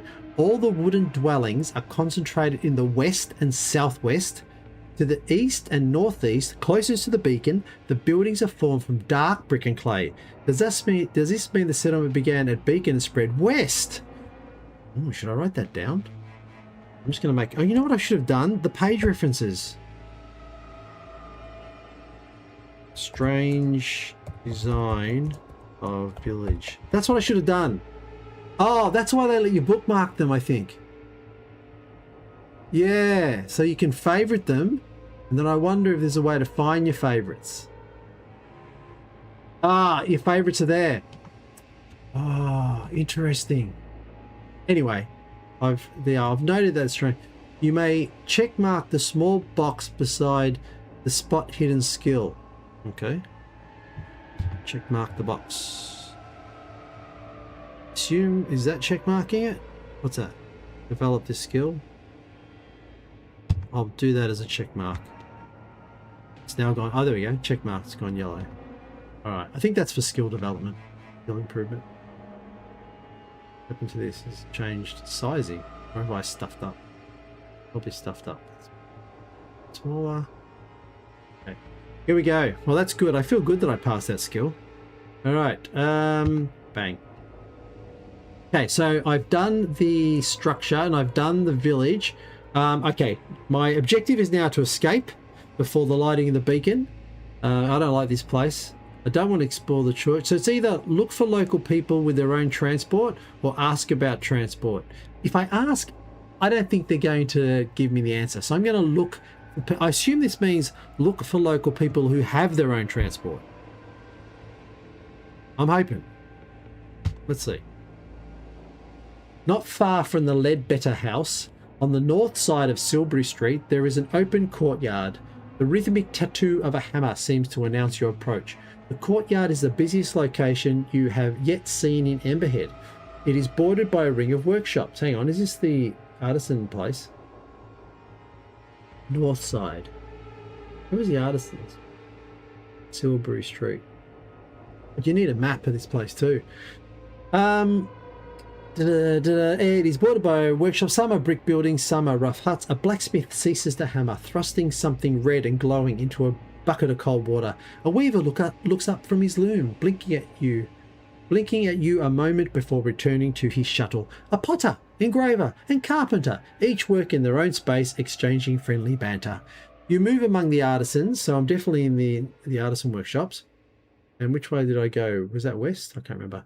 You move along the artisans. Eventually you bring up the question of export. Some of them send occasional packages with Silas. Really? Bus driver. Some restrict their custom entirely to villagers. You receive no suggestions about alternative Oh, make a psychology roll. That's one of my skills. All right, come on. 2 from 2. Let's go, dice. Let's go. Damn you. Oh, hang on. Can I use luck? Thing with luck. 78. Forgot about luck. Where's me luck? 50. 78, 50. I need 28 points of luck to make the psychology roll. Should I? I don't know if there's any viewers here. That's a lot of luck. I've only got 50. I have to use 28 luck. I mean, I know something's not right. I think they're definitely keeping me away from getting out. So probably not good to spend. Oh, look, I'll make the strategy to keep my luck for the final thrust of if I'm about to get killed. Okay, so I won't do it. All right, go to 25. Now I've done 2. I've got 1 more. So where should I go? Any suggestions? I've gone to the village hall, which is closed. I've examined the structure. I've tried to find transport needs. The eastern road. What was the eastern road? A road follows a lower ridge of land as it turns east. Why would it give me the option to walk down and check the eastern road? Maybe I should check the eastern road. There might be something. Oh, the bus might be there. The voices are... There's no help from the gallery. All right, look, I'm going to try and check this eastern road. Even though that sounds like the least interesting, maybe Silas hasn't gone too far and he's around the corner. Let's check. The air is fresh and the walk down to the lower ridge invigorating. You notice cultivated fields stretching through the lowlands around Emberhead, and among the crops some livestock, but no horses. Livestock will do. Ox and cart. Are you going to have to make your onward journey on foot? Maybe. How far did it say it was? I can't remember. Further down, the road skirts the edge of the ridge and descends. There are a few scattered hovels here with signs of habitation. They are set a substantial distance apart.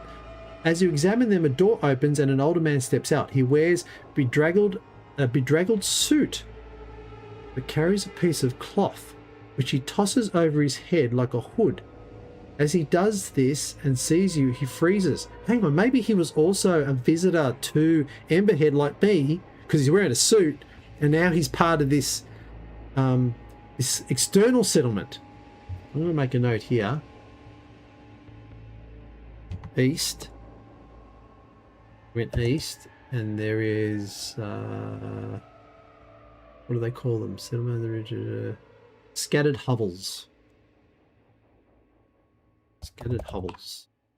All right, so make a luck roll. Oh, okay. Low luck. I didn't use luck. Make a luck roll. I assume I just click this. Let's see if I'm lucky. Oh no, the fails are starting again. The fails. Come on, damn! I so badly want to cheat, but you know what? I'm not going to, because I'm a good player. I don't cheat. 135. The strange man breaks into. He's bolted. Fleeing from you along the ridge. Seriously, grab out the pistol. Go for the knee. Just kneecap. His gait is lopsided. But his movements have a maniacal intensity? I don't like that. If you give chase, I'm chasing, baby. I'm chasing. If you run, you got info. I'm chasing. What's it going to be? Athletics or something, I guess. But anyway, let's chase. You break from the road and pursue the man. Feeling wild grass snatch at your feet. He sprints around the ridge, attempting to elude you behind the very rocks that support the metal structure. Oh god, he's going near the structure. High above. To catch the man, you must make an opposed roll with your versus his dex. The man has a dex of 38. He scores a hard success. You didn't even roll. Come on. On a roll of, he scores a hard success on a roll of 9, 10 and under, an extreme success. Oh, I get to roll for him, I think. Make the man's... Oh, okay, that's fair enough. I thought you were telling me he got a hard success. And then make your... Okay, I'm going to make his roll first, all right? Here we go. So, D100. I want high. Come on, baby. Do not roll low now. I will swear at you if you roll low now. Hello? What happened there? What the heck happened there?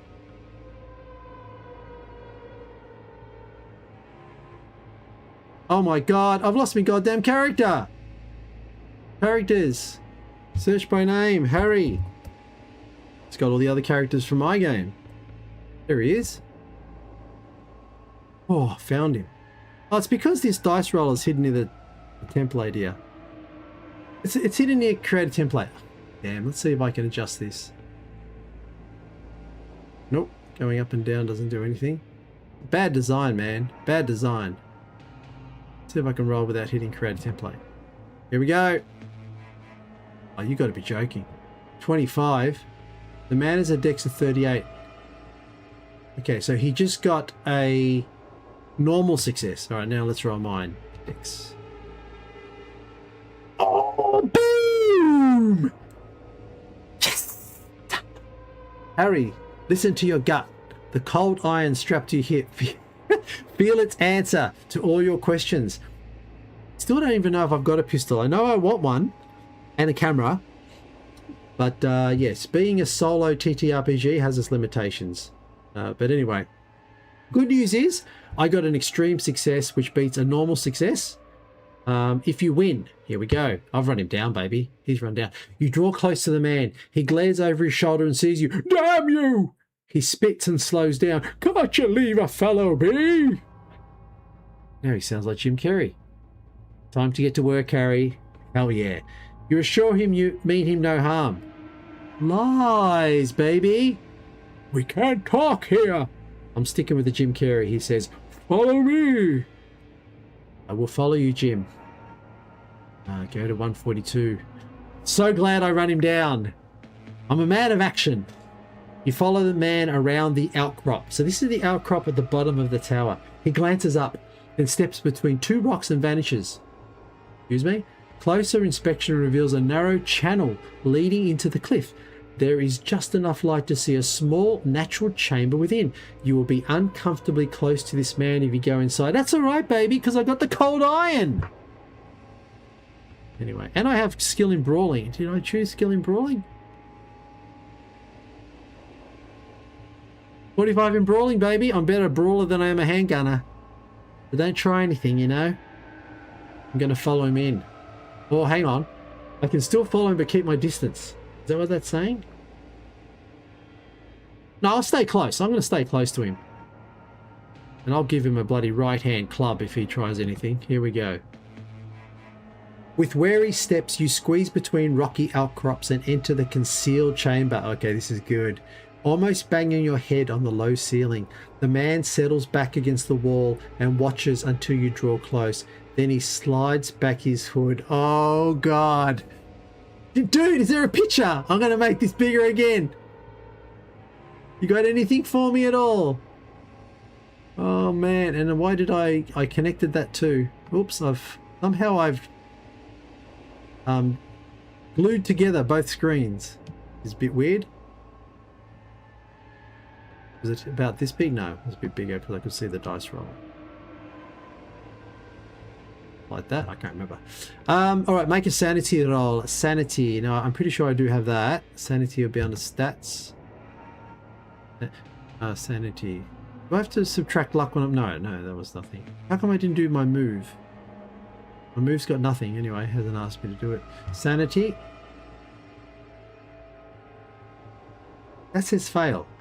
If you fail, lose one sanity. Okay, bang. Go to 199. Now, seriously, there must be pictures here, because come on now. This is clearly an opportunity for a picture. Okay, I'm going to try one more time. Okay, I'm going to go quest portal. Alone against the flames. Make it bigger. I'm going to make it the whole page, man. This doesn't seem right.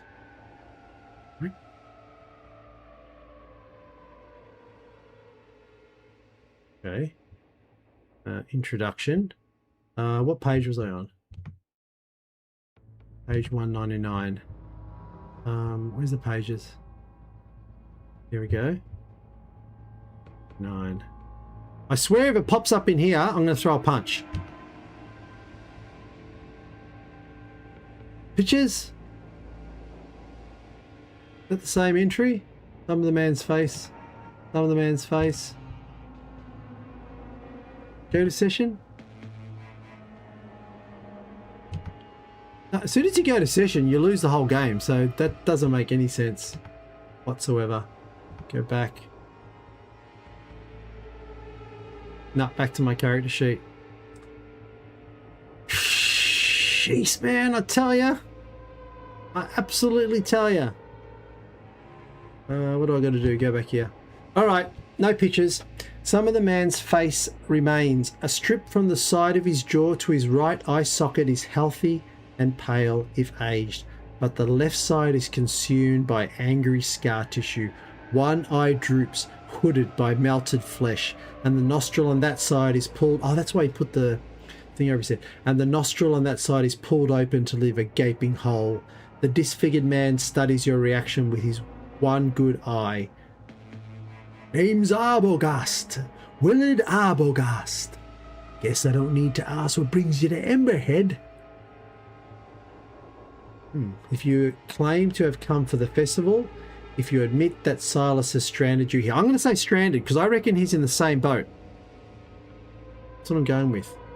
I am irritated that there's no pictures, because I bet I'm going to find it right at the end. I could quickly Google it, which I should have done at the break, but maybe someone can Google how to view the images in Alone Against the Flames on Quest Portal. Anyway, all right. That swollen mouth gives a little twist downwards. Son of a bitch has rat's blood. There you go. Been set up. His fingers tightened into a fist. There you go. Silas, we knew he was sus. We called it early in the chat. He's basically stranded me here for this ritual. And obviously to get burnt like this guy. Arbogast fixes you with a lopsided yet intense stare. You seek me out, eh? He looks up at the cave ceiling. Which one of them told you about me? Never mind, it don't matter. Trust is, they fear what I know. They'd never come at me direct. Don't want to end up like old Arbogast. I'm going to write that down. Keep mentioning this Arbogast. Oh, his name's Arbogast, is it? I'm not very good at this, am I? He giggles. The high-pitched sound is all the more grotesque coming from those bloated lips. Then abruptly his gaze turns to iron. Emberhead died 40 years ago, shattered by flame, consumed by the stars themselves. The ancient hill was cleansed by inferno, and from the blackened ground came new life, as is the way of all things. The Abenaki knew. Arbogast, so his name is Arbogast, so that's good. I'm going to call him Jim Arbogast, in line of Jim Carrey. The Abenaki, who is that? Abenaki. I'll just put it here, no doubt I will ask him. Arbogast wipes his nose. Except none of that happened. The flames were turned away. The necessary death postponed a year and a year again. And now, those up there, he stabs a scrawny finger at the ceiling, think themselves saviors of the village. Think they can defy the great old ones. La Cthulhu. Is that what that's saying? Or is he saying Ia Cthulhu? I think he's saying Ia Cthulhu. He shakes his head. With strange eons, their lives matter less than the blink of an eye. A fierce intelligence burns in his gaze, but you suspect Arbogast may be quite insane. Should his mood change, it would not be difficult for him to seize one of those loose rocks and crack your skull with it. That ain't gonna happen. Alright, Abyssian. Look through the PDF a bit, and I doubt there are more than 10 or 15 images. Okay, I'd like to see one. If there's 10 or 15 images of this, I'd like to see one. I shouldn't get angry. I mean, I probably stuffed up when I was setting it up. Probably missed one crucial step in the, because there was a bit of information on how to load the adventure, blah blah blah. Anyway, what am I doing now? Okay, what do I want to do? Ask Arbogast about the Abenaki. I've got that as a question. Ask him about the great old ones. No, we know about that. Ask him about the villagers. They're all sus. To leave what? No. Okay, let's ask about the Abenaki. The Abenaki? He frowns. They knew this land and cherished it. They lived here in harmony for their allotted time, air and earth, water and fire. They accepted every daybreak as a gift, and they trod lightly on the land. Yet we came and we ended them. Their time is past. Our ours too must end. I like Arbogast. He's better than... I like May too, but Arbogast, you're growing on me. Arbogast runs a hand through his hair. A wide strip is missing on the left side, displaced by scar tissue. He climbs to his feet. But how did he get burnt? Was that... He said something about a fire whipped through, but anyway. What's he going to do? 259. If he attacks me, Arbogast pauses in the shadow. It's something about you. Something the previous ones never had. Perhaps you can make it through. If you want to hear more, meet me after dark, 9 o'clock, the graveyard on the other side. Yes, I know where that is, on the southwest. Don't be followed. I won't be there. This ain't the time of year for showdown. Arbogast wipes his nose on his sleeve again. Go now. The eyes are on me. And stranger, don't try to run. You'll never make it. Actually, you know who my accent reminds me of? From Guardians of the Galaxy, the blue guy. His name. One of my favourite characters and actors. No, it's gone. You emerge into the sunlight, blinking and more than a little shaken. You have discovered a secret. Later tonight, the text will offer you a chance. The text? What? Oh, the text, as in the story, will offer you a chance to follow up on a previous appointment. At that point, if you want to meet Arbogast, add 20 to your current entry. Oh, this is shifty. And go to that new entry. I better write that down. Oh, I'll just mark it as a favourite. I don't need to write it down. All right, for now, go to 160. I better make sure the favourite's there, because lo and behold, I'll go back there and there's no favourites. No, it's not there. I can't remember how I saw favourite. Oh, here. Yeah, okay, cool. Go to 160. All right, so, summary. There is the beacon, the lighting of the beacon, flames. He got burnt, he was scarred. I might get further than the other ones to stop this. To stop this ritual? I assume that's what he means. Or to escape. Is that what he means? I can't ask him because I'm limited to the text options. Go to 160. You turn back to the road and your core business. Ah, my core business is getting out. Okay, well done. Thank you for reminding me. The ridge gives you a good viewpoint from which you can see the course of the road. It winds with the hills, disappearing into woodland for a while. Before emerging further on, you lose sight of it somewhere towards a second patch of woodland. By your best estimation, that is at least 6 or 7 miles distant. You see no other settlements or traffic. It may be worth taking a chance and walking. The weather is still mild, but you will need supplies before you attempt it. So, it's a road, is it? Getting out of Emberhead to the ridge gives you a good viewpoint. Yeah, the course of the road is 6 or 7 miles, 2 to 3 miles an hour. So 3 hours. Pops. That's not too bad. All right, I need supplies. Oh, are they going to tell me about my gun? Are they going to tell me about my pistol? What pistol I got? Go to 25. Either that or I missed possession somewhere in the setup. You are beginning to get your bearings. Would you like to explore some more? You may choose another option. Do not repeat. Ask about transport. I haven't done that yet. Seek out. I've done that. Walk down the. I've done that. Examine. Done that. So it's the church or the. I might as well ask about transport. Okay, who knows? I might get lucky. I'm going to do the church. I don't like the church. I feel like the church, they're going to put a hood over me. I'm going to get knocked on the back of the head with a 4x2 and wake up tied to the structure. That's what I'm thinking if I go to the church. So I'm going to go to the local general store. Here we go. The general store is on a corner beside the main road, just before it plunges to the south. The shopkeeper is a brisk, immense lady with a starched apron and strong shoulders. She looks hard at your unfamiliar face. Transport? There's a motor coach comes through twice a week. Missed it, Truck brings in my supplies every second Tuesday, but he's not due until next week. It seems Emberhead is content to keep its distance from the outside world. You have enough money to buy 1 or 2 inexpensive everyday items. Note them down on your sheet. Remember the year is 1927. The shop stocks no weapons. I don't need one. I already got a weapon. Except a dusty hunting knife, which you may purchase if you want. This is getting disturbing to say that I don't have a pistol. I'm sensing they're trying to say I don't have a pistol. But I'm going to purchase a knife. Actually, you know what I'm going to buy? 1927. Where's my possessions? Well, it's saying I can buy 1 or 2 inexpensive items, and it's not saying I have to subtract anything. So, hang on. What is my credit rating there? I'm pretty sure my credit rating's 20.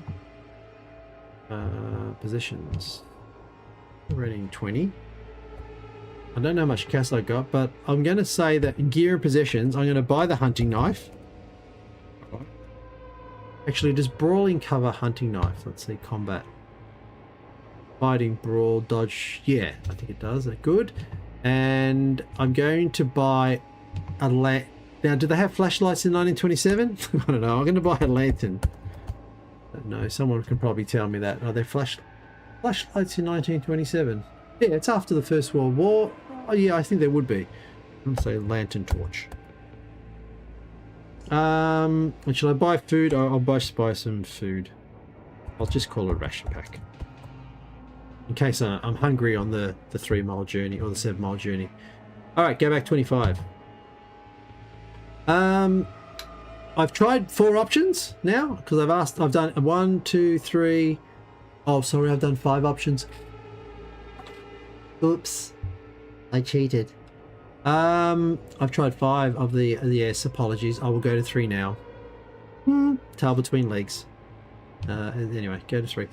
Your morning exertions have left you hungry. You roam the streets of Emberhead looking for sustenance. There is nothing resembling the busy cafes of your hometown or anything that might be called a restaurant. It is beginning to look like you will have to get supplies from the general store. Yeah, okay, been there.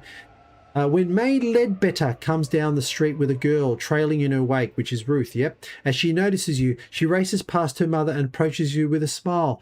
This is a different Ruth from the shy creature of last night. That's spooky. As she reaches you, she stops and stretches her arms up in celebration. She looks up into your eyes. Abruptly, the smile drops from her face, and she looks several years older. Get out. Oh, God! Chills. He hisses. Wow. That's brilliant. That actually gave me heebie-jeebies. She blinks hard, then scuttles back towards her mother. She's like an elder person or something in the body of a child? That is spooky. AOA. Quest Portal has no scenes for... Are you got... Groundbreaking news. Alert. Stop the music. Stop the press.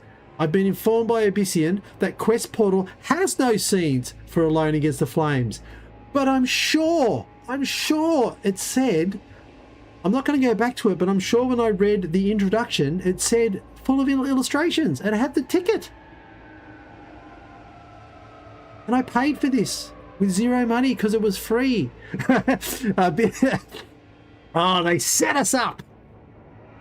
You cooked up a story and chucked us into a meat grinder. What movie is that from? That was a bad accent. You know that movie? Extra points in the chat. All right. Oh, man. Anyway. Text only. Boo. May approaches, wrapping an arm around her daughter. So that means May's bad. Don't like that. Wrapping an arm around her daughter's shoulder, she smiled. How are you getting on? You found transport? Startled, you explain the frustrations of the situation. I try Mr. Winters in the village hall. He's always in the afternoon. You'll be hungry by now. Yourself to any food in the house. The door's not locked. Oh, hang on. She sounds too nice. You glance at Ruth, where she has squirreled herself behind her mother's legs. Her eyes implore you to silence. Yeah, don't be saying Jack. If you ask about Ruth and what she said, oh my God, can you imagine that? Hey, why did your child... I'm not going to do that, man. Come on. If you ask about May, if you ask May about what Ruth said... Sorry, if you ask Ruth about what she said... How am I going to do that with her mum there? I don't know about that. If you ask May about what Ruth said, not going to do that. If you say nothing, I'm going to say nothing. I'm going to say nothing. I'm going to keep this. It's basically escape. I've got to escape. I know there's a road. I'm going. As soon as I get the option, I'm going. And I have to meet Arbogast at 9. I don't know if I'm going to meet him at 9. I might be just going. Ruth's just done me. She's done me. I've got no confidence after that. And I'm sort of fumbling for a pistol I may not have. So everything's pointing west. I believe, yeah, west is the winding road. Go west! Life is peaceful there. That's the 4th song in the... I really got to do a soundtrack for this. Here we go. You take your leave of the Ledbetters and head towards their house. I do? The door opens easily. In the low kitchen, you make a meal from stodgy bread and leftover stew. A little window offers a view to the mountains. If you have learned one thing this morning, it was that Emberhead streets hold little to occupy the visitor from out of town. But there's still about 5 hours of daylight remaining. You could take some provisions and the bare essentials from your luggage and set out in the hope of reaching another settlement before dark. Or you could ask... Now, if I go to Mr. Winters, I'm not leaving. I reckon I'm going to prepare to go. But that means I don't get to check in with Mr. Arbogast. Why would he ask me to check in at 9 o'clock, man? Surely he could have just told me when I met him. And isn't the fire tonight? The lighting, the beacon. Oh man, what should I do? Do I trust May? The blade itself incites the deeds. I do have the hunting knife. I do have the hunting knife.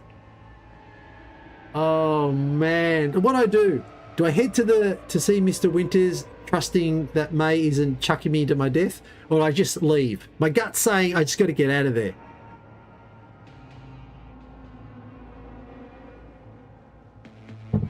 They don't call me Dirty Harry for nothing. I'm a man of violence. What do you want me to go kill, Mr. Winters? I don't know if it'll give me the option to just madly stab him. I could just start stabbing everyone in the village. Oh. Well, all right, I'll go see Mr. Winters with a mindset that I'm not going to take any crap. If anything happens there, I'm going to activate. I'm going to turn on violent mode. Oh no, Abyssian's saying to get the hell out of Dodge. Dude, I'm confused now. You said I'm a man of violence, and now you're saying to flee. Ah. Come on, I can't do both. It's either violence or flee.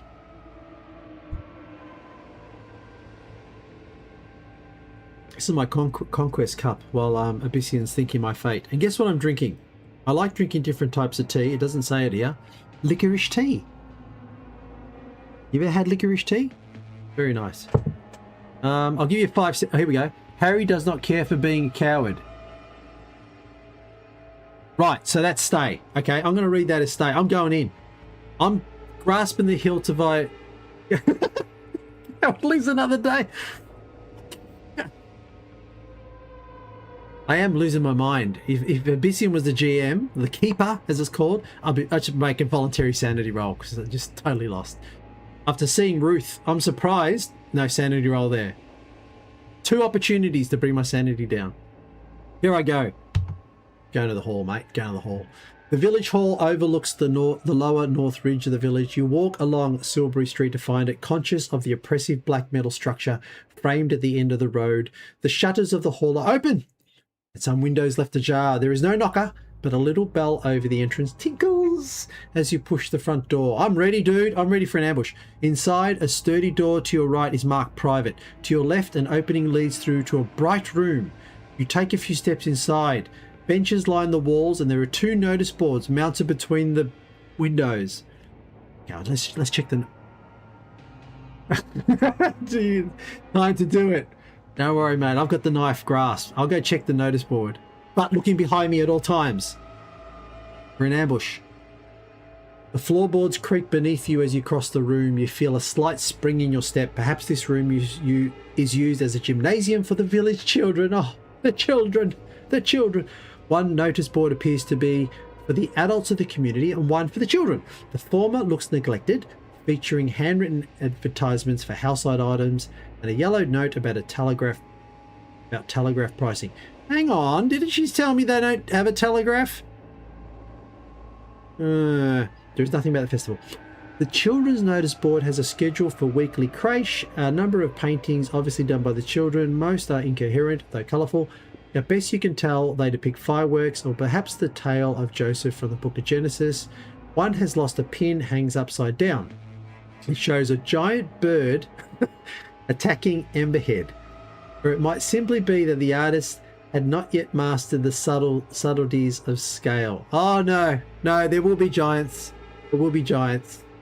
That's, yeah, foreshadowing. Or spot hidden. Come on. Come on. I think I've only passed 2 rolls in this whole thing. Where's my spot hidden? Come on, baby. There it is. Fitty. I'm not very high skills. It's like Mothership. Ah, yeah, goddamn! I need to change these goddamn dice. I bet someone's going to jump out and club me. The door scrapes behind you. A middle-aged, bespectacled gentleman appears in the doorway. May I help you?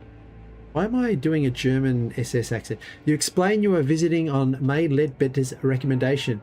Ah, well, I'm Clyde Winters. I'm not sure I can help you, but would you care for some coffee? I'm partial to a cup in the afternoon. He gestures to the open door behind him. This seems like a worthwhile opportunity. No option. I'm a little thirsty. I don't know if coffee will quench my thirst, but it's the 20s, so maybe it does. You step through the door marked private. I'm waiting to be clubbed on the head. The other side of the village hall is in marked contrast to the public space. The room is compact, lined with shelves of books and file alcoves. One corner is reserved for a tiny pantry and what is presumably a water closet. You study Mr. Winters as he fills the percolator. Although thin on top, his hair is oiled and neatly swept back. His suit is a sober affair and well tailored, even if the cut is a little old-fashioned. A lesser man working alone might have loosened his bow tie for comfort. Fastidious, eh? On the desk opposite the wall, you notice what looks like a telegraph set! The voices are cryptic, for there are many, but are never wrong. You are cryptic, and I'm starting to worry if you're not schizophrenic. All right. I think it's time to ask about this telegraph immediately, given that May didn't allude that there was one. Bang. I'm going on the offensive, as I said. I said I was going to go on the offensive when I'm here. This telegraph? Much as we value our isolation, we do need the link sometimes. You were hoping to send a message? I must apologize. The line has been down for 2 weeks. I reported the fault, but of course, they're not so speedy when the problem lies in a rural area. I'm expecting a repair the day after next. I do appreciating how frustrating this must be. The coach is due in, 3 days? But I think he's going west. Perhaps you might engage a wagon? One of the farmers might... You explain that you have asked a few of the residents, or this is good, being firm. But no avail. I tell you what. Winters pours you a steaming cup of coffee. The dark liquid smells rich and strong. I would never drink or eat any of this stuff in this village. Let me just put that on record. When the repair crew arrive, I'll ask them to take you back with them. How would that be? They might want $1 or $2 to grease the wheels. Day after tomorrow. It's less than ideal, but it's the first real opportunity you've had. What about just leaving? That's a real opportunity. You want to thank Winters and leave? Ask about his library. No, it's the Inquisitor time. Here we go. You make a small but flattering remark about a couple of the volumes on his shelf. Good lead-in. Winter blushes with pleasure. Well, of course, they're not my personal collection. They belong to the village. Communal library, I like it. But I did select most of the recent items. This is the community's library, you see. I put up the private side to stop people just wandering in from the meetings in the other room. But this is really a public space. You scan the shelves. There is sparse but respectable collection on mathematics and sciences, passable sections on history and arts, and a shelf of literature.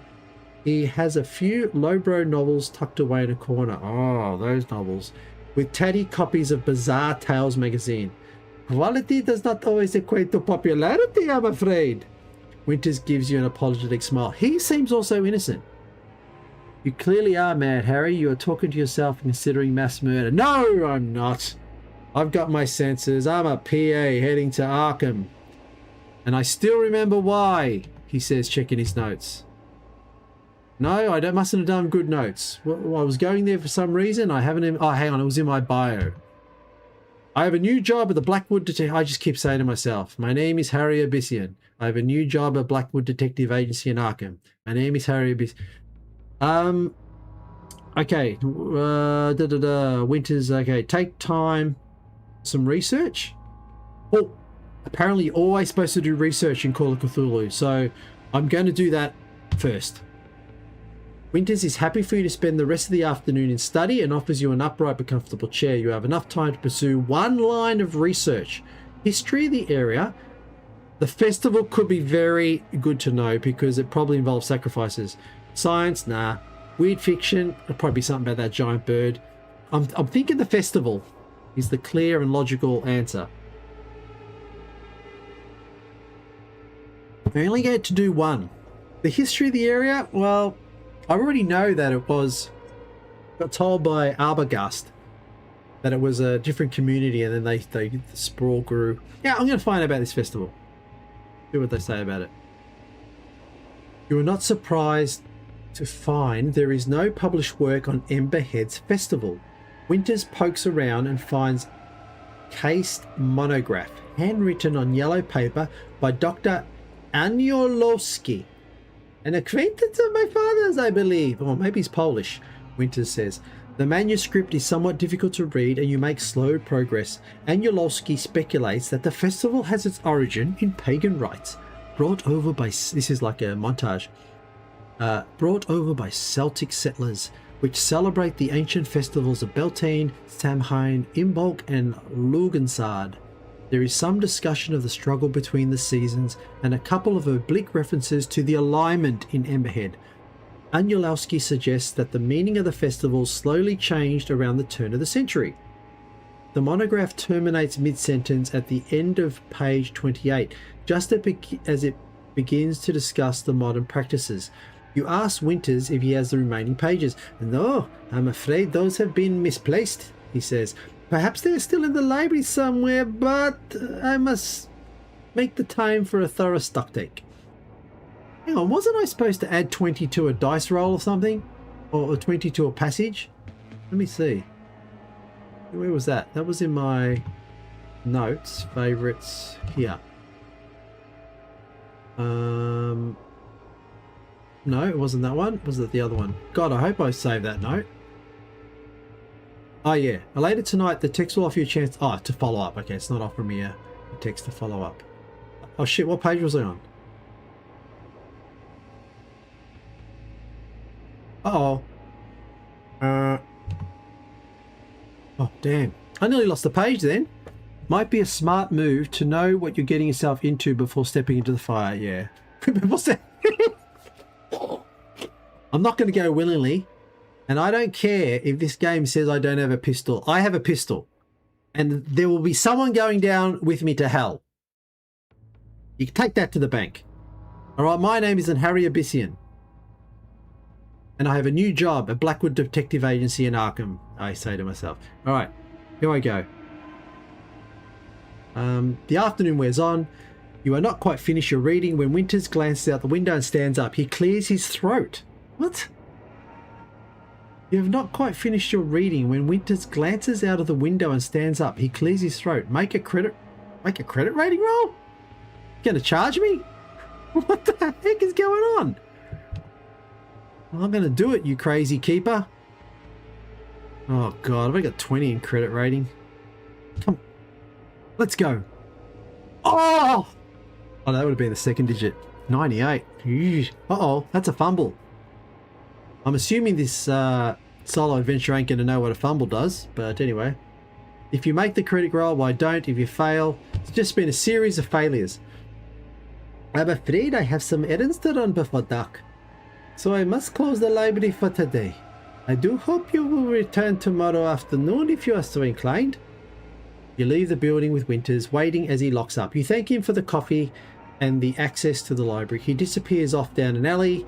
You hope to be away from the village before tomorrow afternoon, but it's good to know there's a place you can occupy yourself. As the light fades, you return to the Ledbetter house and eat a light supper. May is unusually taciturn. Taciturn? I don't know what that means. Ruth's eyes flick to yours several times during the meal. She wanted me to escape, so she's probably going, what are you doing here? There is an urgency there you cannot quite interpret. Oh, maybe I need to speak to her. Afterwards, May ushers the girl into their room.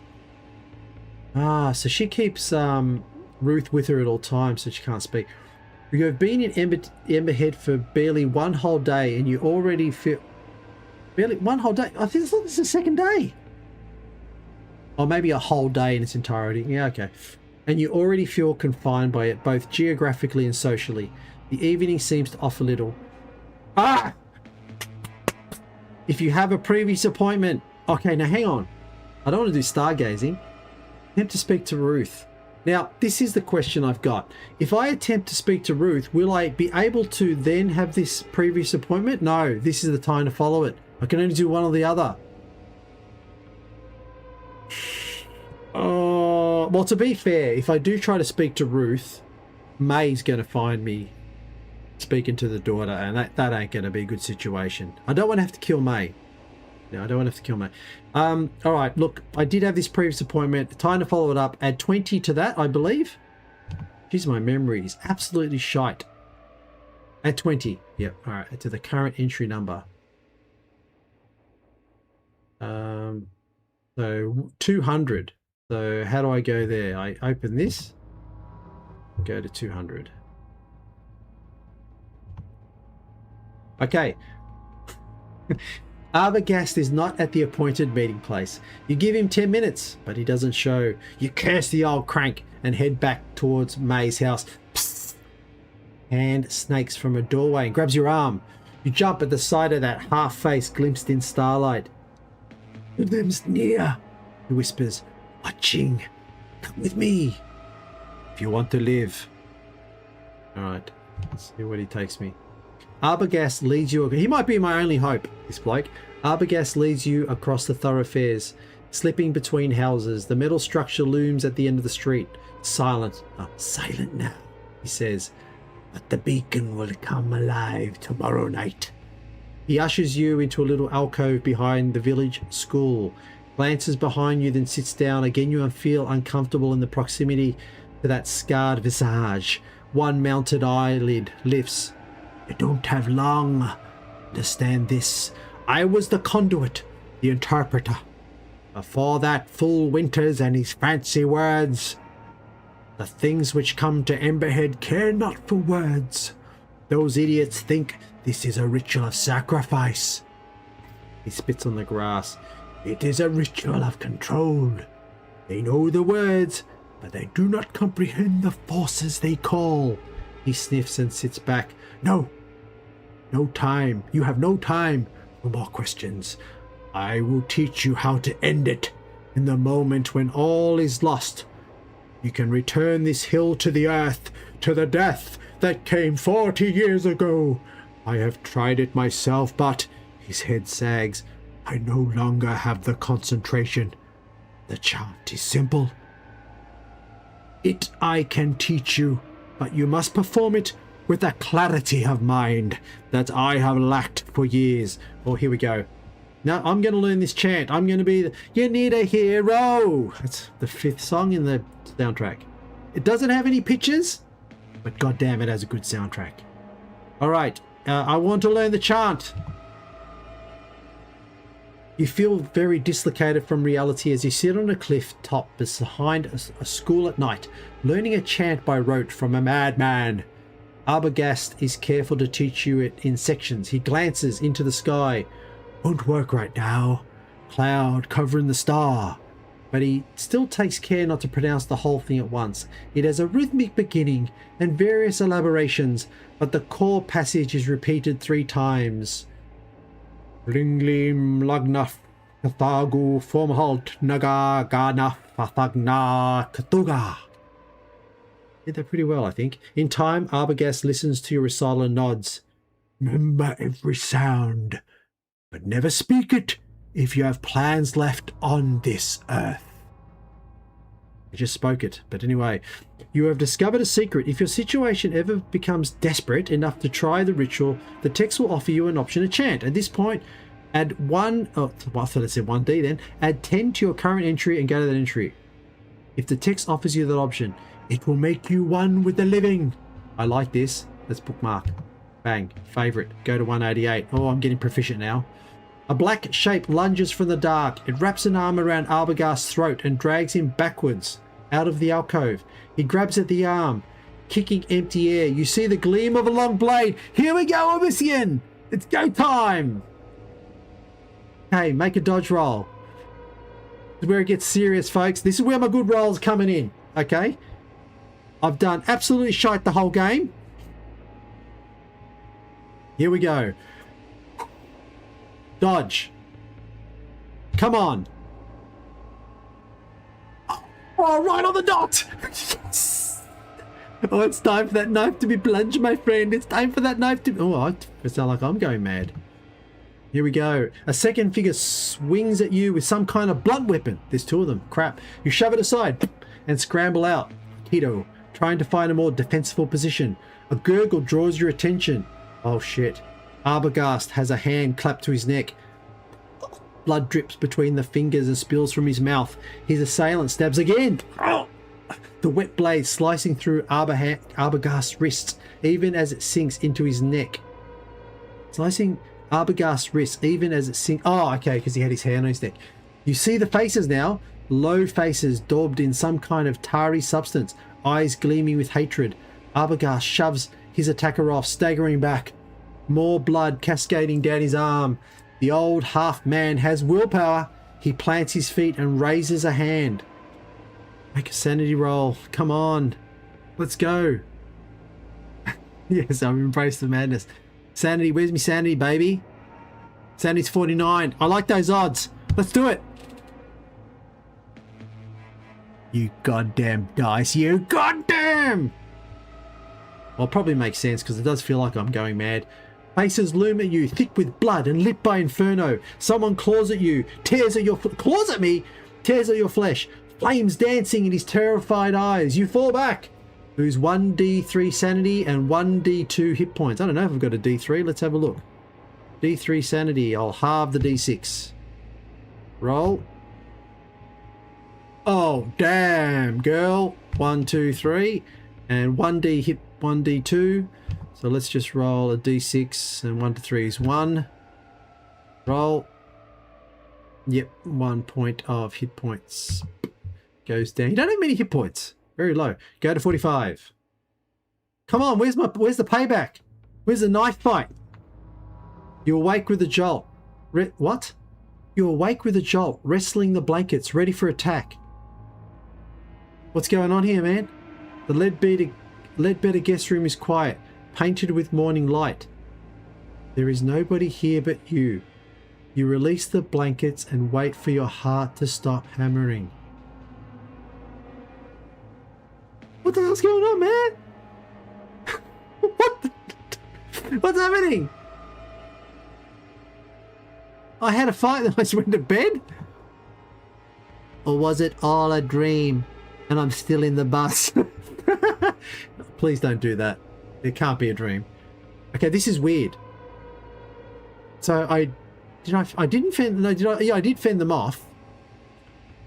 No, I didn't fend them off because I got injured as well. But I'm still alive. Okay, it's a mystery. The Ledbetter. I keep saying Ledbetter because my son plays at a hotel called the Ledbetter Hotel. The Ledbetter kitchen is empty. Although bread and eggs have been laid out for your breakfast, there is a note from May explaining that she has taken Ruth out for a few hours. If you were involved in a fight last night and want to investigate, yes, I was involved in a fight.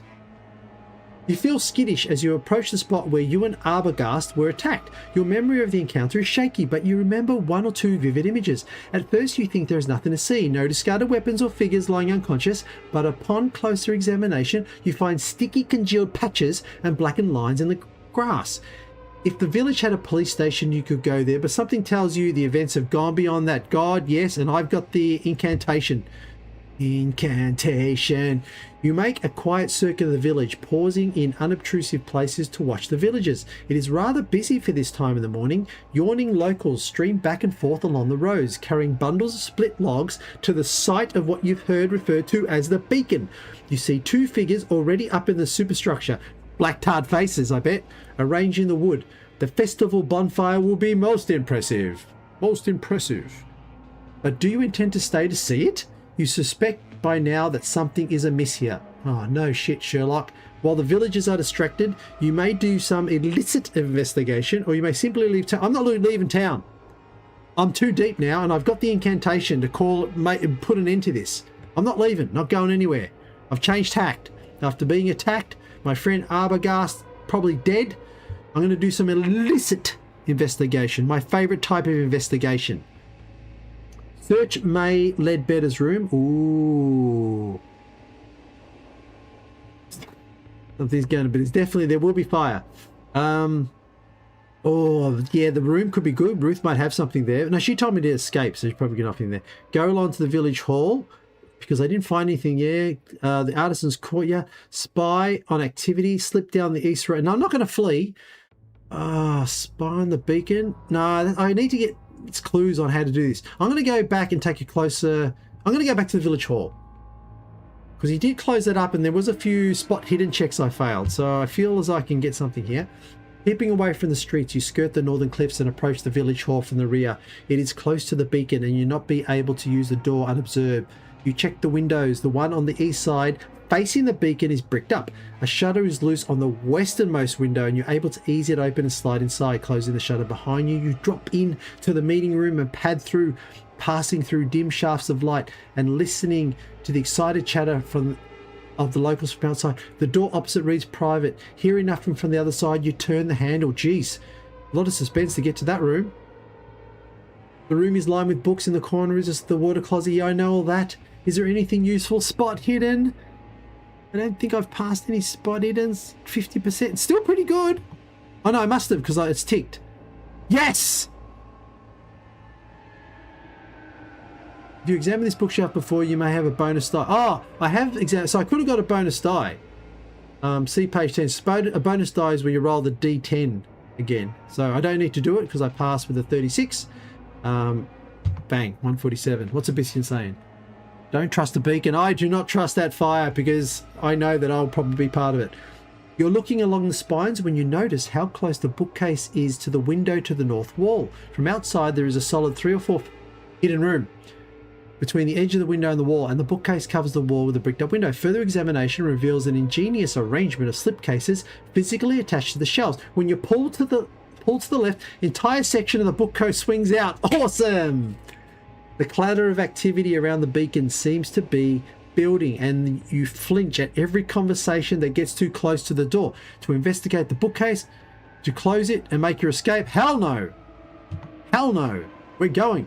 You squint into the darkness behind the bookcase. It's a small alcove, big enough for one person. It has a hidden shelf. You cannot make out any titles in this light. Dude, I've got a lantern. I've got a torch. To risk opening one of the there's no option. To risk opening one of the cliffside windows a little. The cliffside windows. Hang on, is that facing? That's facing the beacon. To grab a few books and leave.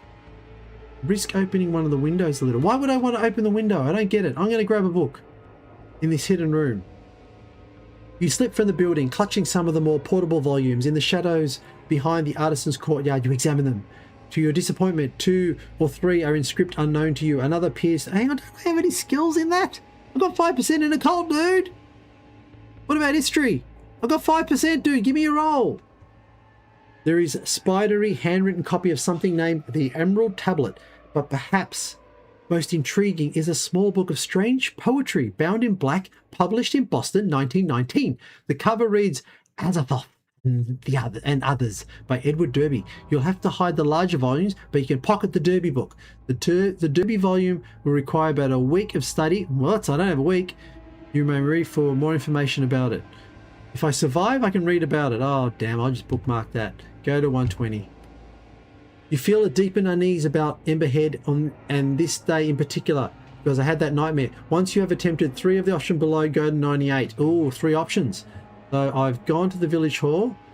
3 options, hey? Okay, I'll spy on the activity. And then I'll go to the bedroom. That's what I'm going to do. Okay, he's still telling me not to get caught on the beacon. Okay, I won't do the beacon. You've actually made me change my mind. I'm going to go to the bedroom. Despite her hospitality, you do not trust May Ledbetter. Yeah, I think so, unfortunately. You return to her house quite openly. Where else would you go? Inside, the dwelling is still empty. You rap on the bedroom door and wait. Silence. You ease it open. The Ledbetter room is marked, contrast to your own. Neat, dirty clothes are piled up about the floor. On a rough quilt lie school books and cheap novels. You notice a raggedy doll. There's always a scary doll. Discarded down the side of the bed. Spot hidden. Jesus. Come on. Do I get any bonus dice here? No. It's just the pure spot hidden roll. Oh, the gods coming to my aid. Exceed 95. Shit, should I bookmark that other page? I think I forgot to bookmark something. Let me have a quick look. Where's me bookmarks? Where's my bookmarks going, man? Oh, scared me. This one? Oh, that was the weakest study. No, I didn't know that. I thought it was something else I found. Anyway. I don't know. Don't like how I can lose my page. Make a spot. If you succeed, go to 95. You notice scraps on the floorboards corresponding to the legs of the bed. Oh, sorry, scrapes on the floorboards. With effort, you slide the bed away. There is a rug spread beneath it. Beneath the rug, a trapdoor. You ease it open. The dark space beneath is some kind of cellar. Going down, baby. And dude, I've got a torch. Keeper, please, give me. I've got a torch. The daylight barely offers... Nah, there's no torch. The daylight barely offers enough illumination, but a hot lantern during daytime would be very suspicious. Fair enough. You squeeze beneath the floor and glance around. Your first impression is that May keeps her junk here, for there are many boxes of different sizes piled in untidy heaps. It takes a few seconds before you realise they are all travelling trunks or suitcases. Oh my god, these are all the people that have been dropped off. There are about 20 of them. The implication hits you hard. Yet you maintain enough control to check the luggage tags. You count 8 or 9 different names before you stop. Scrambling back up the bedroom, you close the trapdoor with trembling fingers, returning the bed to its place. I assume I found mine. You feel a deep and unease about Emberhead. I'll pass that. Once you attempt... Okay, there's one more option. Dude, I'm even though you said don't get caught, I'm going to spy. All right, spy. I'm a PI. Dude, can I use my camera with zoom lens? Give me some possessions to use. Please. I beg you. The northern side of the village is bustling. You are unlikely to remain hidden there for long. You head in the direction of the church and then... I've never went to the church. And then move up the east side, behind the houses. A drop looms on your right. One particular section of ground is quite narrow, and you have to hug the building for support. You may give this approach up and go to 120, or to proceed, compare your size to your dex. If your dex is higher, go to 40. If your size is higher, make a natural roll. Okay, let me see what's higher. Dex or size? Dex is 50, size is 60. Shit. I'm a big bloke. If your size is higher, make a natural roll. If you see... Okay, I'm going to try and get a natural... What's my natural... Oh, 10%. Hold on. You can give this approach up or have a 10% chance. Otherwise, I'm going to get busted. No, I'm not going to do it. Silas got lucky you did not get the option.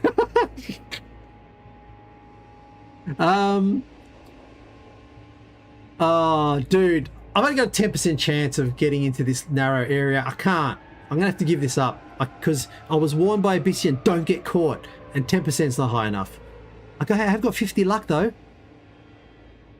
No, I said I'm going to leave luck to the deathbed. All right, I'm going to give out this approach. Go to 120. All right, there's only one. I've done 3 things now. I've stuffed up. I've spied on the beacon, the bed, and now I have to go to 98. Oh, damn. You are contemplating your next move when you see a villager, a bald man with a damaged ear, watching you intently. Some instinct makes you walk in the other direction. Then you see the others ahead and to your sides. A wary teenager, an evil-eyed matron, and a man hefting a club. They're coming for me. This is it. They're not staring as obviously as the first, but they are not staring as obviously at first, I think it said, but they keep you under watch and they're closing in. You cannot hope to overcome 4 of them at once. What if I got a pistol, dude? I take out my pistol. Try to lose that. I can't fight. I can only try to lose them or run for it. I'm going to try to lose them amongst the buildings. I don't know what skill that's going to be. Hopefully dexterity. They're coming for me. The sacrifice is near. You dart down an alley, turn and head in a completely different direction. Running feet sound behind. Oh, they're coming for me. For the first time, you feel Emberhead's cramped, chaotic streets work in your favour. You try to circle around towards the southern road. The southern road. The road leaves a... Oh, yeah, that's good. That's what turn needs. Make a stealth roll. Stealth. Am I good in stealth? I got 20%. I'm just going to automatically feel I'm going to fail that roll. Oh, that was goddamn so close to 03. You fail. Go to 170. You turn a corner and walk straight into the formidable woman with a malevolent stare. She grabs your shoulders and bears down on you. She bears down on me? Sounds like going to shit on me. As you struggle, the man with the club runs up with the teenager. You are quickly overcome. Dude, I have brawling and a pistol and a knife. Shenanigans, mate. Shenanigans. The fading... here we go. Here we go. The fading light from a narrow window tells you afternoon is giving way to evening. Your hands are shackled. Here it comes. Your hands are shackled behind... I've been robbed, I tell you. Your hands are shackled behind your backs. You cannot even lie down on the rough bed. A woman you have not seen before comes in. Her face is wrinkled and her eyes dull. They do not meet yours, but she puts a cup to... I told you I do not drink or eat anything. I reject it. I reject the cup you put to my lips. I reject it. What's the advice from the chat? When you have no options left, then make sure the tower goes down with you. You know what I should have bought from the shop at the merchant shop? A grenade. But anyway, I forgot. All right. You turn your face away, and when she tries again, you dash the cup from her hands using the side of your head. I like that. I'm getting feisty now. The clear liquid spills across the floor. The woman gives a half shrug and turns to leave the room. You shout after her, boop, but she gives no reaction. And I become thirsty because I didn't drink the liquid. Oh my. As the light fades outside, look, I have failed 80% of rolls in this game, so I'm not surprised I ended here. As the light fades outside, your little prison becomes dark. You can hear much activity around the building. Occasionally an orange glow passes the window. Torches. The only comfortable position in the shackles seems to be to sit against the end of the bed with your arms hanging behind you. You need to concentrate and come up with a plan. There is clearly no escape from your bonds. You do not know exactly what your captors want from you. I think I know. Put me on a roast. But you cannot ignore the fact that they've spent the entire day constructing a massive bonfire. 1 + 1 = 2. Thank you. Thank you for that explanation. I didn't know. Maybe they're going to praise me in my honor and I will be the god. I still have that chant. You got to give me a chance for that chant. Go to 27.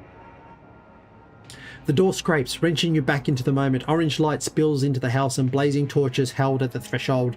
2 large villagers step in and grab you. At least you assume they're villagers. They wear heavy black cloaks. Here we go. Their faces and hands are painted entirely black. Ooh, blackface, inappropriate. Save only for a red triangle centered on their left eye. Ooh. You try to drag... Maybe Ruth can help me. You try to drag your legs, but they reach under your arms and lift you bodily from the bed. Outside, it seems that the whole village has congregated to see you. Oh, God. One of us. Every single one is a black... What about the blackened face? With the red triangle motif. Torches sputter and spill fire. You struggle, but you can see physical resistance is hopeless. You are marched to the central street and turned to face the beacon. Abyssian says, if the game gives you an option to burn the town... I doubt it'll give me an option to burn the town down when it didn't even give me an option to use a pistol that I thought I had, nor the knife that I bought. Come on. What about the brawling? I'm a boxer. This PI's in big trouble. Go to once.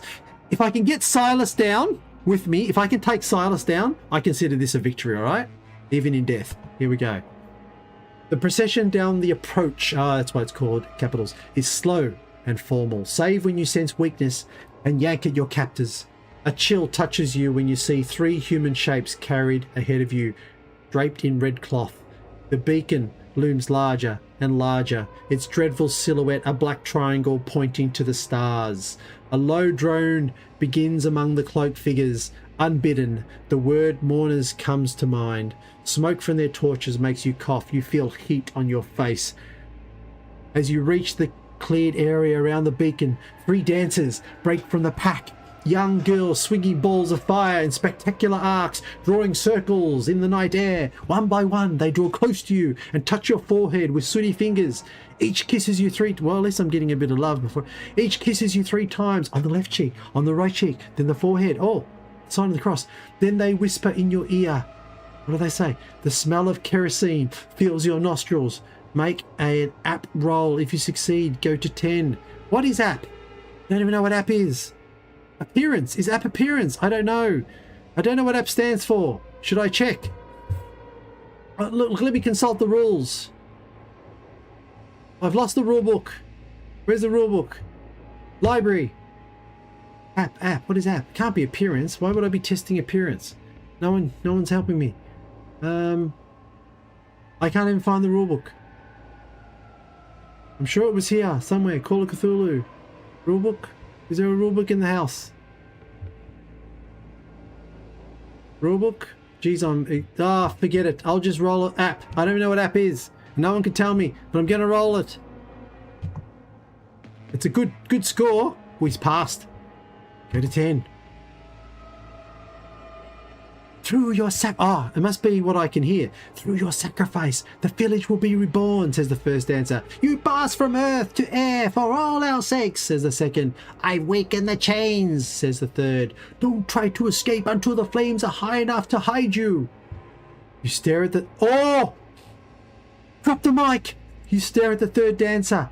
In that inky visage, you clearly discern the frightened features of Ruth Ledbetter. I said, was she going to help me? The dance weaves off and disappears. Don't try to escape until the flames are high enough to hide you. Oh, there is hope. There is hope from Ruth. Oh, hang on, but I'll be on fire. How does that make sense? As you arrive beneath the beacon, 10 villagers close in on you. Working with surprising coordination, they immobilize you and lift you up the blackened iron stairs to the raised platform. You cannot help but shiver at the sight. This is like the Wicker Man. This is what I'm getting, Wicker Man vibes. The side of the you cannot help but shiver at the sight of the central framework, twisted from past blazes, and what you can now clearly see to be fastening points for chain. None of the eyes meet yours as they lash you to the metal. How the hell am I going to escape? The village sings now, something rhythmic and ancient, carved from odd syllables. A second group ascends to the beacon, carrying the 3 red-draped bodies. With reverence, they arrange their burdens in a triangle around your feet. Then they withdraw, leaving you alone with the dead, shin-deep in a sea of kindling. I think this could be it.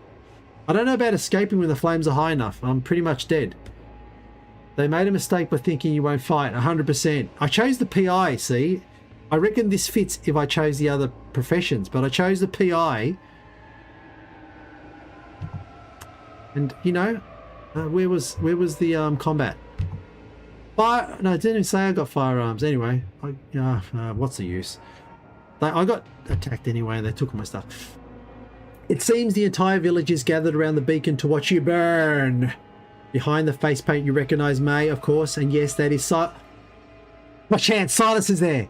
The coach driver standing at his side. The audacity and scale of the deception staggers you. A man steps up on the dais and raises his hand with quiet authority. The frame of his spectacles, it's always the German guy, of course, obscures the red triangle on his face. So we draw here together again on this night as we do each year, and we give thanks to the one who preserved the village against the fire of the void. You will be taken by the ones from above in our stead. Your death will bring life to the streets and bounty to our fields.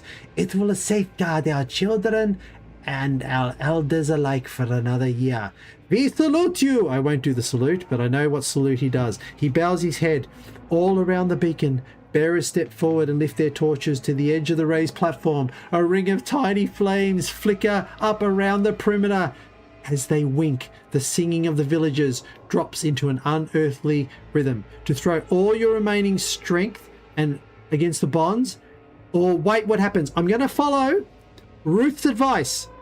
Don't try to escape until the flames are high enough to hide you. The flames snake across the kindling, catching and rising. Smoke rises and it becomes difficult to see the villagers. The 3 bodies surrounding you catch fire, blazing with sooty red flames. You begin to cough as the smoke enters your lungs and fight down the urge to panic. If you have learned to chant and wish to try it, this is the moment. Well, I can either do the chant or escape. I'm going to do the chant. I don't remember what I had to do. I remember on page 40. Remember on page 40. What did I have to do with the chant? Oh, I'll mark that as favourite. Chant. There's no words here. I can only guess what the chant was. No, that was if I survive. I think it was add 10 pages. Yeah, here we go. The ritual. The text we off your... Add 10. Add 10. 10. Here we go. Put that back on. Go there. I'm getting nervous. Where's 40? There it is. Flames. Okay, go to page 50. Quickly. Up here. Bang, bang. Bang, bang. Here we go. Chant. The flames draw closer as you bring Arbogast's chant to mind. It is hard to clear your head as the heat grows beneath your feet. You cough and splutter, but you sustain the words. Finally, you reach the key passage, and even as your clothes catch fire, you yell for the 3rd time, Fnugli Mlaguna Cthulhu Famalt Nagaga Naf I Thagnal Cthulhu.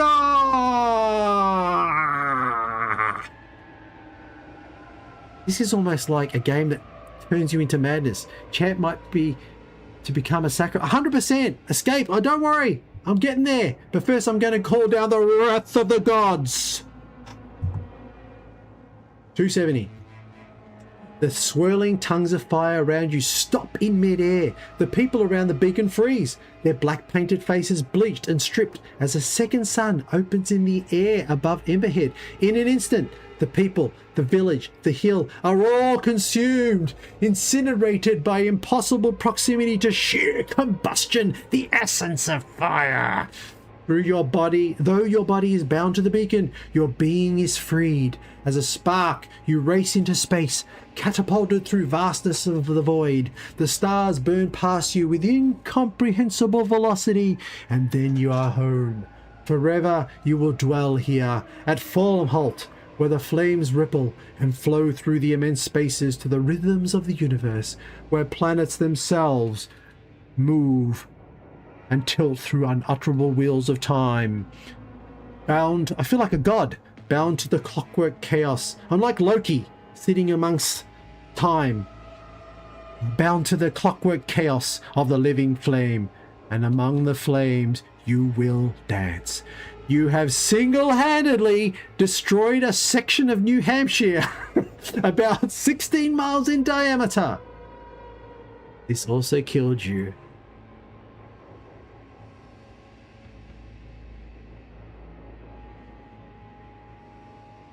The end. Well, folks, there it is. Would you say it's a victory? I killed all the villagers. I killed those suckers with the wrath of former Halt. And I became one with the living flame. I ascended. Surely this is victory, even though my mortal coil was burned to a crisp. What do you think? I love it. In the immortal words of my co-writer, Abyssian, Harry decided to bring a nuke to a knife fight. That's right. You deny me of my pistol, you deny me of my knife, I bring you nuclear power. Well, anyway, that concludes Alone Against the Flames, albeit without images. It was a rough gig. Struggled a bit with the character sheet and the setup, but thank you very much, Abyssian, and anyone else who watched to join me. That concludes this adventure, Alone Against the Flames. If you would like to partake in any other games online, I do recommend Quest Portal. As I said, I do use it for my own role-playing game, Age of Adventure. But until next time, I will say goodbye, good night, and happy adventuring.